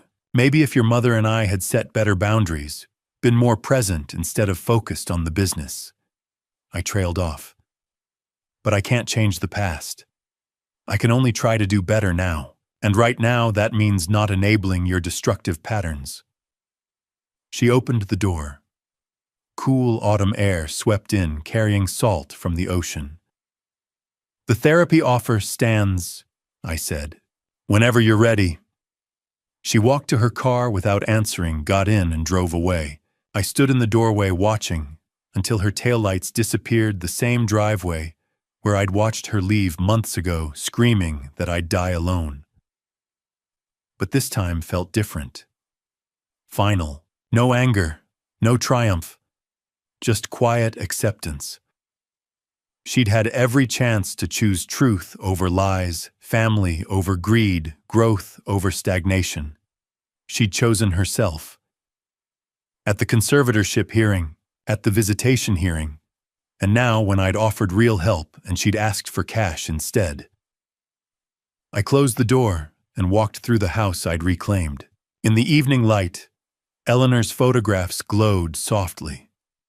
The chair she'd given me sat waiting. The house felt like itself again, like home. I'd done everything I could. Set boundaries, offered real help, protected the grandchildren without weaponizing them. Victoria had made her choice. Now we'd both have to live with it. 6 months would pass before I heard from her again. 6 months after Victoria's desperate visit, I stood on the balcony watching the sunrise paint the ocean gold and pink. The house was quiet, but it wasn't empty anymore. It was filled with the kind of silence that comes from contentment, rather than loneliness. And then, on the 6th anniversary of Eleanor's death, a letter arrived. But I'm getting ahead of myself. Let me tell you about those 6 months first. My life had found a rhythm again, not the old rhythm from before Eleanor died, but something new and surprisingly good. I consulted for Morrison Development 3 days a week, reviewing plans for the Brooklyn project, and mentoring the younger architects on Charles's team. On Tuesdays and Thursdays, I taught a seminar at Columbia's architecture school, Designing for Human Flourishing. 22 eager students who reminded me why I'd fallen in love with this profession 40 years ago. The house wasn't a prison anymore. It was a home. I'd hired someone to help with the heavy cleaning, but mostly I took care of it myself. Cooking breakfast in the kitchen, where I'd once served Victoria's dinner parties, reading in Eleanor's chair by the window, working at my desk with the ocean view she'd insisted we design the house around, so you can always see the horizon, she'd said when we were planning this place. So you never forget there's something bigger than whatever problem you're facing. I understood what she meant now. Jackson and Noah's room stayed ready for them. Bunk beds made up with fresh sheets. Art supplies in the closet. The Lego castle they'd started months ago, grown now into an elaborate city that sprawled across the floor. Every Tuesday and Thursday afternoon, the house filled with their voices, arguments about whose turn it was to build the next tower, questions about how bridges work, laughter when I let them beat me at cards. Kenneth picked them up on Friday evenings for his weekends. He'd been sober for a year now, working as a project manager at a construction firm. He looked different, clearer, steadier. We'd worked out a 50-50 custody arrangement that seemed to be working. The boys needed their father, and Kenneth was finally becoming the father they needed. "Thank you," he'd said last month, standing in my driveway after dropping off the boys, "for not giving up on them. On me." "You did the hard work yourself," I'd told him. "I just kept the door open." Victoria was still in the New Jersey apartment, struggling financially but managing. She'd found work as an administrative assistant at a small firm, nothing like the executive position she'd dreamed of, but it paid the bills. She hadn't taken me up on the therapy offer. Our communication was minimal, limited to the necessary logistics of the boys' schedules. Terse texts about pickup times and school events. We weren't enemies anymore, but we weren't family either. We were just two people bound by our love for the same children, navigating a careful distance. I'd made peace with that. Some bridges burn too thoroughly to rebuild. Some relationships end not with dramatic closure, but with a quiet, permanent separation. I'd done what I could. The rest was up to her. And then the letter came. It arrived on October 15th, exactly 6 years after Eleanor's death. I'd spent the morning at her grave, bringing fresh flowers and sitting on the bench nearby, telling her about Jackson's newfound interest in engineering and Noah's artistic talent, about the award ceremony, about the life I was building without her. The envelope was waiting on my doorstep when I got home, my name and address in handwriting. I recognized Victoria's careful script, the same penmanship she'd learned in 3rd grade when Eleanor had insisted she practice daily. I sat in Eleanor's chair and opened it. "Dear Dad, I've written this letter 17 times. Each version starts with excuses, explanations, reasons why I did what I did. But the truth is simpler and harder than any explanation. I was wrong. Completely, devastatingly wrong. I destroyed everything good in my life because of greed, because I was too proud to ask for help, because I was too afraid to admit I'd made mistakes. I treated you like an asset instead of my father. I taught my children to disrespect you. I tried to steal the house you and Mom built together.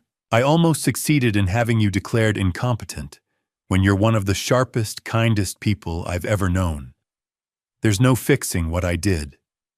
I know that. I'm not writing to ask for forgiveness or money or anything else. I'm writing because today is the anniversary of Mom's death, and I've been thinking about her all day. About how she loved you, about how she taught me to value people over possessions, about how disappointed she'd be in the person I became. I miss her. I miss who I used to be before I let fear and greed turn me into someone I don't recognize. I miss my father. I don't expect a response. I just needed you to know that I'm sorry, and that I understand now what I couldn't see before. You were right about everything. Victoria, I read it 3 times. The first time I felt anger, all the old fury at what she'd done, what she'd tried to do, the years she'd stolen. The second time I felt sadness so deep it was hard to breathe. My daughter, my only child, so lost. The third time I felt something unexpected, a tiny, fragile glimmer of hope. I called Patricia. She sent a letter, an apology. What do you want to do? I don't know. Part of me wants to throw it away. Part of me wants to believe people can change. They can, Patricia said carefully. But they have to do the work. and you have to protect yourself while they do. That evening, I wrote back. Just a few lines on my own stationery. Victoria, I received your letter. Thank you for writing it. I can't forget what happened. I won't pretend the past 3 years didn't happen, or that trust can be rebuilt overnight. But I'm willing to watch your actions and see if they match your words. That's all I can offer right now. Dad. 2 days later, my phone buzzed with a text from Victoria's number. I won't disappoint you this time. I promise. I stared at those words for a long time. She'd made promises before, so many promises. But people can change, can't they? They can wake up one day and finally see what they've been too blind or too afraid to see. They can choose differently. 3 months later, Victoria sent another text. Can we meet not at court? Not with lawyers. Just coffee. Just us. I need to tell you something. I stood on the balcony again, watching the winter sun set over the ocean, Eleanor's words echoing in my mind. Always see the horizon. Never forget there's something bigger than whatever problem you're facing. And I typed back, okay. When? We met at a small cafe in Manhattan. Not the kind of place she would have chosen before no Michelin stars. No celebrity chef, just honest coffee and pastries in a neighborhood spot with mismatched chairs and local art on the walls. It was the first real conversation we'd had in over 3 years. I arrived 10 minutes early and chose a table by the window. My hands were steadier than I'd expected, but my heart was racing. Patricia had offered to come with me to wait nearby in case I needed support. I declined. This was something I needed to do alone. Victoria walked in at exactly 2 o'clock. I almost didn't recognize her. The woman who approached my table bore little resemblance to the polished executive who'd hosted dinner parties and manipulated boardrooms. Her hair was pulled back in a simple ponytail. She wore jeans and a navy sweater, no jewelry, except the watch Kenneth had given her years ago. No designer handbag, no expensive shoes. Her face was bare of the careful makeup she used to apply like armor. She looked younger somehow, and terrified. Hi, Dad. Her voice was quiet. Victoria, please sit. We ordered coffee. Neither of us touched the menus. The silence stretched between us, not hostile, but fragile, like we were handling something that might shatter if we moved too quickly. Thank you for meeting me, she finally said. I wasn't sure you would. I wasn't sure I would either. She nodded, staring at her coffee cup. I don't know where to start. The letter was a start. It took me 17 tries to write it. Every version before that was full of excuses. Blaming Kenneth's gambling, blaming the financial pressure, blaming you for not helping me when I needed it. She looked up, meeting my eyes. But none of that was true. Or if it was true, it wasn't the real truth. What's the real truth? She took a breath. I've been in therapy twice a week for the past 6 months. Did you know that? I felt something shift in my chest. No, I didn't. After you refused to give me money last time after I left your house, I had this moment where I realized I had nothing left. No job, no savings, no relationship with my father, barely any relationship with my children. And I was still blaming everyone else. You, Kenneth, Charles Morrison, the entire architecture community, everyone but me. She pulled out a tissue, not crying yet, but preparing. My therapist asked me this question. If everyone in your life is the problem, what's the common denominator? And I hated her for it. I wanted to walk out. But she was right. The common denominator was me. What made you finally go? I asked. Jackson asked me something. He said, Mom, why doesn't Grandpa visit us? Why do we always have to go to his house? And I started to tell him it was your fault that you were being stubborn and mean. But Noah, her voice broke. Noah looked at me with those big, serious eyes and said, That doesn't sound like Grandpa. I felt my own eyes burning. My 7-year-old son called me on my lie, and I realized they knew. They'd always known. I was the problem, not you, so I called the number you'd given me, the therapist you offered to pay for. I couldn't afford it myself, but she has a sliding scale program, $60 a session. I could manage that. What are you learning? I asked carefully. That I'm terrified of being ordinary. That watching you and Mom build this incredible legacy made me feel like I had to be equally exceptional or I was worthless. That I measured love in terms of what people could do for me instead of who they were. That I inherited Dad's ambition, but not his integrity. And somewhere along the way, I convinced myself that didn't matter, as long as I was successful. She reached into her purse and pulled out an envelope. Her hands were shaking as she slid it across the table. What's this, Open it. I did. Inside was a check for $30,000 made out to me, signed in her careful handwriting. I stared at it, not understanding. I can't repay all of it at once, Victoria said quickly. The $400,000 I took from your accounts. But I can start. I've been working double shifts weekends every extra hour I can get. I'm paying down my debts first, the ones that could get us evicted or shut off our utilities. But I'm putting aside money for this too. It'll take years, maybe 5 or 6, but I'm going to repay every cent. Victoria, I know you don't need it. That's not the point. Her voice was firm, now stronger. I need to do this. Not because it'll erase what I did. Not because it'll make us even. But because I need to prove to myself that I can do something hard, something that takes years, something that requires discipline and sacrifice. I need to be the kind of person who pays her debts, not just financial ones. I looked at the check, then at my daughter. You're really doing the work. I'm trying. Some days I hate it. Some days I want to quit therapy and go back to blaming everyone else because that's easier. But I keep showing up. Because... She wiped her eyes. Because I want my sons to have a mother they can be proud of. And I want to be able to look at myself in the mirror without seeing the person who tried to steal her own father's house. We sat in silence for a moment. The cafe hummed with other people's conversations, the hiss of the espresso machine, ordinary life happening around us, while we navigated this extraordinary moment. I'm not ready for family dinners at the house, I said carefully. I'm not ready to pretend the last 3 years didn't happen, or that trust rebuilds overnight.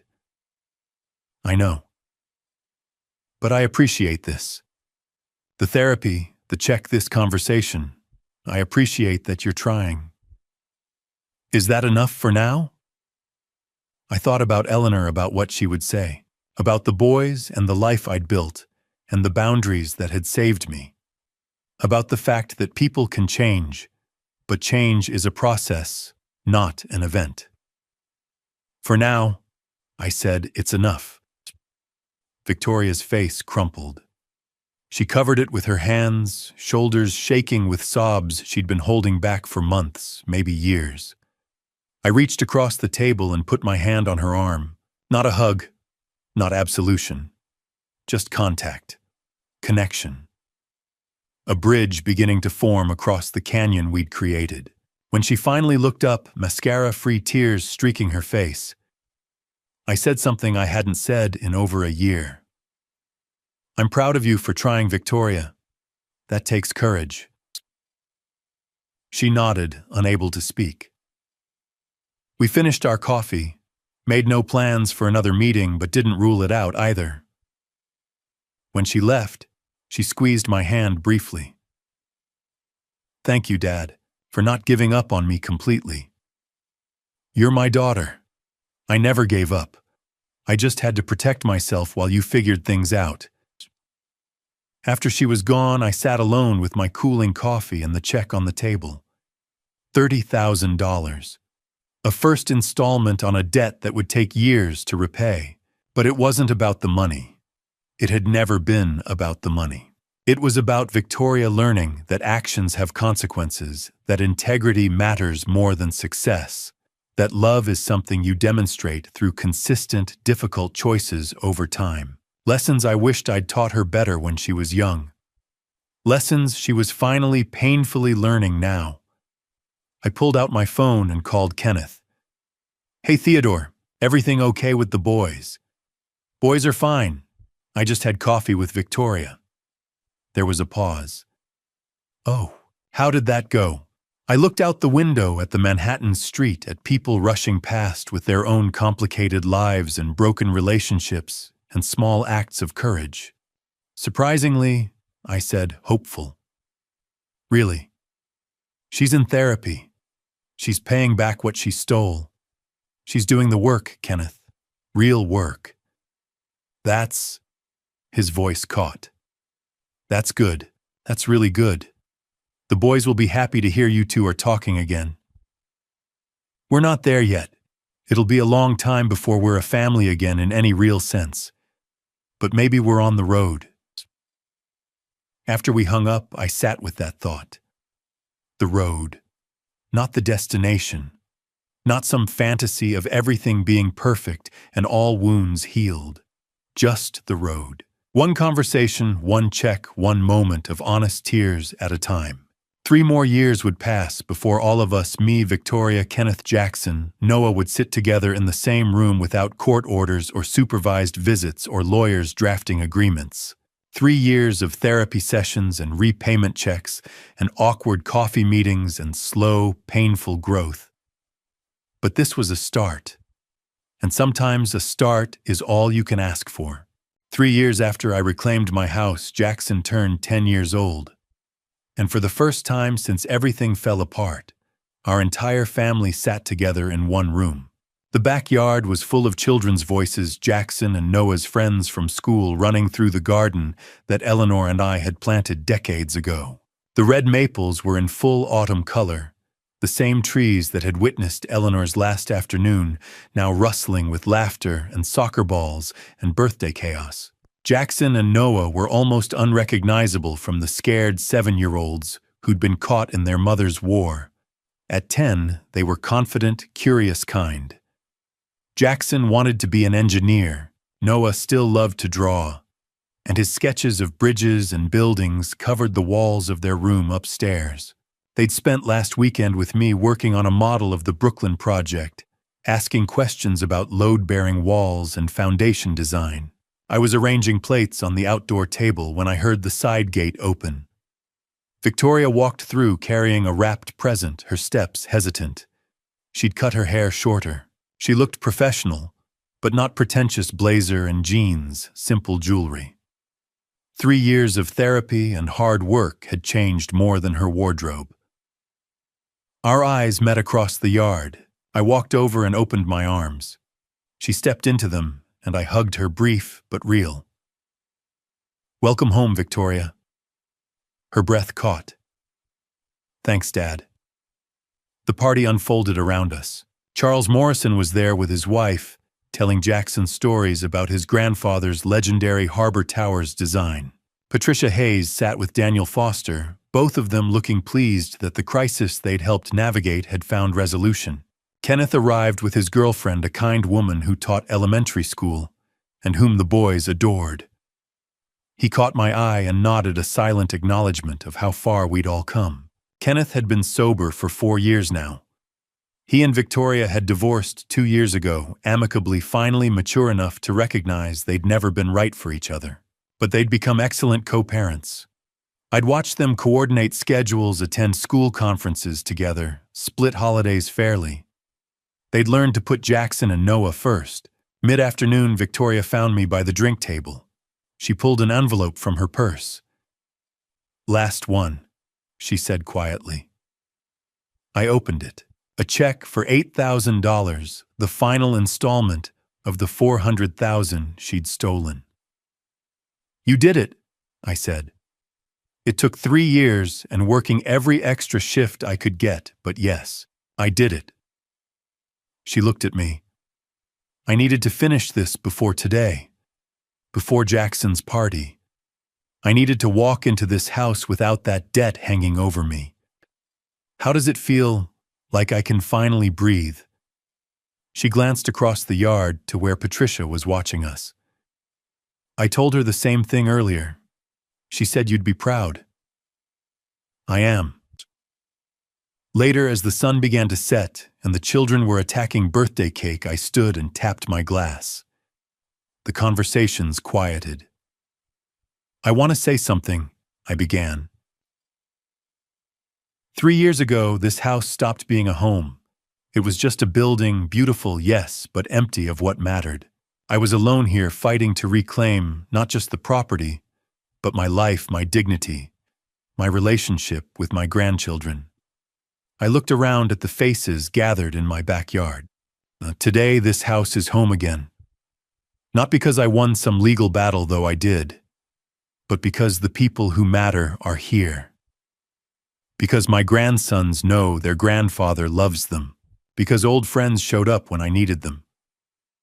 I nodded at Charles, Patricia, Daniel. And because family, even when it breaks, can sometimes heal.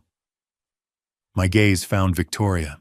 She was crying silently, one hand pressed to her mouth. I'm grateful for second chances, I said. For the opportunity to be better than I was, to love more wisely, to set boundaries that protected me while leaving the door open for change. And I'm grateful to everyone here who believed that change was possible. I raised my glass. To Jackson, to being 10, and to all of us who've learned that forgiveness isn't about forgetting, it's about choosing hope over bitterness one day at a time. Hear, hear, Charles said, and everyone drank. After the guests left and the boys had gone inside to play video games, Victoria and I cleaned up together. We worked in comfortable silence, gathering plates and cups, folding chairs. Kenneth's girlfriend had taken Kenneth home. Patricia had hugged me goodnight, and the house was settling into evening quiet. I got promoted, Victoria said suddenly. 3 months ago, Senior Director of Operations.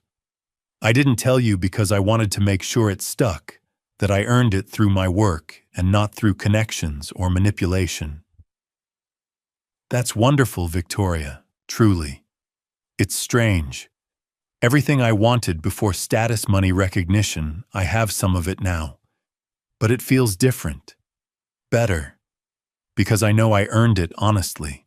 Because I'm not trying to prove anything to anyone except myself. I set down the stack of plates I was carrying. Would you come to Thanksgiving here at the house? You, Kenneth, the boys? Just family. She looked startled. Really? Really? If you want to. I'd like that. She wiped her eyes. Dad, I know I've said it before, but I need you to hear it again. I'm sorry for everything, and I love you. I pulled her into a proper hug this time, not the brief greeting from earlier, but the kind of embrace a father gives a daughter. I love you too. That night, after everyone was gone and the house was quiet, I stood on the balcony looking up at the stars. Eleanor and I used to do this, count constellations, make up stories about the patterns, dream about the future. We did it, I said to her to the night to myself. The house is ours again. Victoria's finding her way back. The boys are happy. Kenneth's sober and building a good life. The house behind me was truly mine, not just legally but emotionally. Every room held new memories, now better memories. The reading nook where I spent Sunday mornings with the boys. The kitchen where we made pancakes. The office where I worked on projects that excited me. The master bedroom where I slept peacefully without fear or resentment. Victoria was finding her way back to being my daughter. Not the daughter she'd been before that innocence was gone forever. But someone new, someone harder won and more real. Someone who'd faced her worst self and chosen to change. I was free. Not free from the past, those scars would always be part of me. But free from its grip. Free from bitterness. Free to love my grandchildren, to enjoy my work, to build new relationships, to honor Eleanor's memory, without being imprisoned by grief. And that, I realized, was enough. Almost. There was still one more thing I needed to do. One final piece of the story that required closure. Tomorrow I'd make the call. Tomorrow I'd start the last chapter. But tonight I stood under Eleanor's stars and felt for the first time in 6 years, completely at peace. 6 years after Eleanor passed, I finally understood what she'd been trying to teach me all along. Legacy isn't built in blueprints. It's written in the hearts of the people we love. Tonight, sitting at the mahogany desk Eleanor and I designed together, I'm writing this letter for Jackson and Noah to read someday, when they're old enough to understand. The silver cufflinks Eleanor gave me rest beside the paper. They caught the light during every battle, conservatorship, hearings, visitations, struggles, the long road back to dignity. They remind me of what I almost lost and what I fought to reclaim. I want my grandsons to know 5 truths I learned the hard way. First, kindness is not weakness, but never let anyone mistake it for permission. When Eleanor died, I thought opening my heart to Victoria's family was honoring my wife's memory. I believed generosity meant saying yes to every request, absorbing every slight, shouldering every burden. I was wrong. Kindness without boundaries isn't love, it's self-destruction. Victoria didn't see a generous father. She saw a resource to be drained. The moment I stopped defending my dignity, she took everything: my bedroom, my place at the table, my voice in my own home. Boys, be kind. Be generous.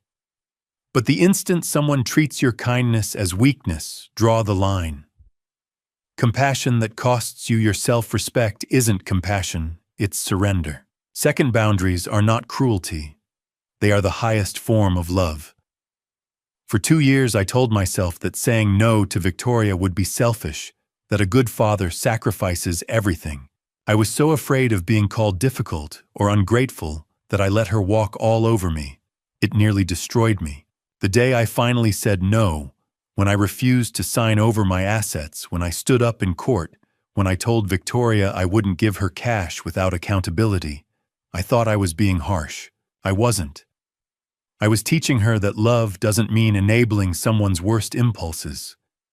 Setting boundaries saved both of us. It forced Victoria to face herself, and it gave me back my life. Boys, remember, saying no to someone you love is sometimes the most loving thing you can do. Third, forgiveness does not mean forgetting. 3 years after I reclaimed my house, Victoria sent me a letter. She apologized. She started therapy. She paid back $30,000 of the $400,000 she stole. I forgave her not because she deserved it, but because I needed to let go of the anger eating me alive. Forgiveness freed me. But I don't trust Victoria the way I once did. I watch her actions, not just her words. I rebuilt our relationship slowly, carefully, with clear boundaries in place. Forgiveness and trust are not the same thing. One you can choose to give, the other must be earned. Boys, if someone hurts you, you can forgive them and still protect yourself. Forgiveness is for your peace, not their convenience. Fourth, your legacy is not the things you own, it's the people you love. I spent 40 years building an architecture empire worth $95 million. I designed towers that touched the sky, estates that graced magazine covers. I thought those buildings were my legacy. I was wrong. When Victoria tried to take my house, I almost let it destroy me. I realized that clinging to possessions was poisoning my relationships. The house didn't matter. What mattered was that you boys felt safe, that you knew your grandfather loved you, that you grew up understanding what real family looks like. Boys, build your careers. Create beautiful things, but never let your possessions define you.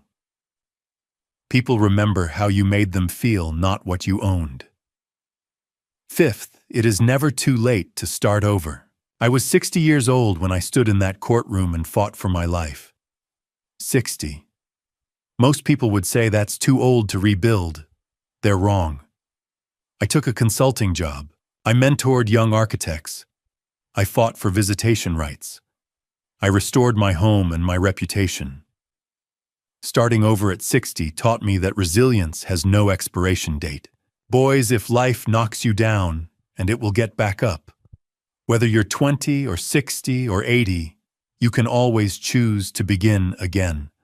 My phone vibrates on the desk. Victoria's name lights up the screen. I answer. Hi, Dad. Her voice is soft, a little uncertain, but warm. Just wanted to say goodnight. The boys are asleep. They had fun at the party. I'm glad, I tell her. Thank you for bringing them. Of course. They love you. A pause. I love you too, Dad. I love you too, sweetheart. We hang up. I stand and walk to the window, looking out over the moonlit Atlantic. Eleanor's photograph sits on the sill, her smile frozen in time. I pick it up, trace her face with my thumb. We did it, I whisper. Not perfect, but okay. I set the photo down and return to the desk. The letter to Jackson and Noah waits, nearly finished. At my daughter's dinner party, she introduced me as our caretaker. It cost me everything, my dignity, my home, nearly my relationship with you boys. But fighting back gave me something priceless, the knowledge that I could lose everything and still stand, that I could be humiliated and still rise. That love, real love, requires both forgiveness and boundaries. This is my legacy to you. Not the architecture empire, not the Hamptons estate. This resilience, love, and the courage to say no when necessary. I hope you never need these lessons the way I did. But if you do know that your grandfather fought his way back, and so can you. I sign the letter, fold it carefully, and tuck it into an envelope marked, for Jackson and Noah. When you're ready. Outside, the ocean rolls on, endless and patient. Inside, the house is quiet, whole, and finally mine again.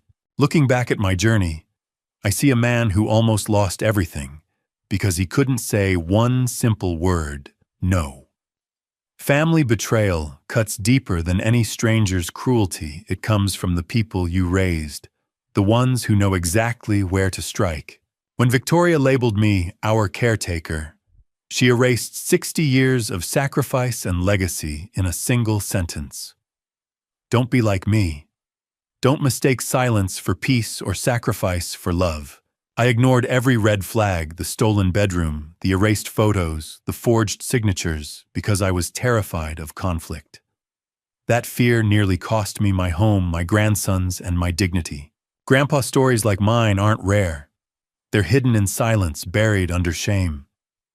Too many elders suffer family betrayal in quiet desperation, believing they deserve it. Here's what I learned. Boundaries aren't walls, they're bridges that protect relationships by demanding respect. Forgiveness isn't weakness, but it must walk hand in hand with accountability. Legacy isn't the empire you build or the house you own. It's whether your grandchildren remember you stood for something. God gave me Eleanor for 33 years. When she passed, I thought my purpose died with her. I was wrong. He gave me 6 more years to learn that love without self-respect is martyrdom, not virtue. Grandpa's stories of resilience matter more than Grandpa's stories of surrender. If you recognize yourself in my early chapters, the people pleaser, the silent martyr, stop. Draw the line today. Family betrayal taught me that your kindness is a gift, not a ransom. Protect it fiercely, because people who truly love you will never ask you to destroy yourself to prove your devotion. Your voice matters. Your boundaries matter. You matter. Thank you for joining me on this journey. Drop a comment. Sharing your thoughts, what would you do if you were in Theodore's shoes, dealing with that level of pressure from your own family? I'm genuinely curious about your perspective. If this story touched you, think about subscribing to catch future content. Quick heads up though, inspired by real patterns of elder dynamics, some details were dramatized for narrative purposes. If this isn't your cup of tea, no worries, plenty of other videos to explore.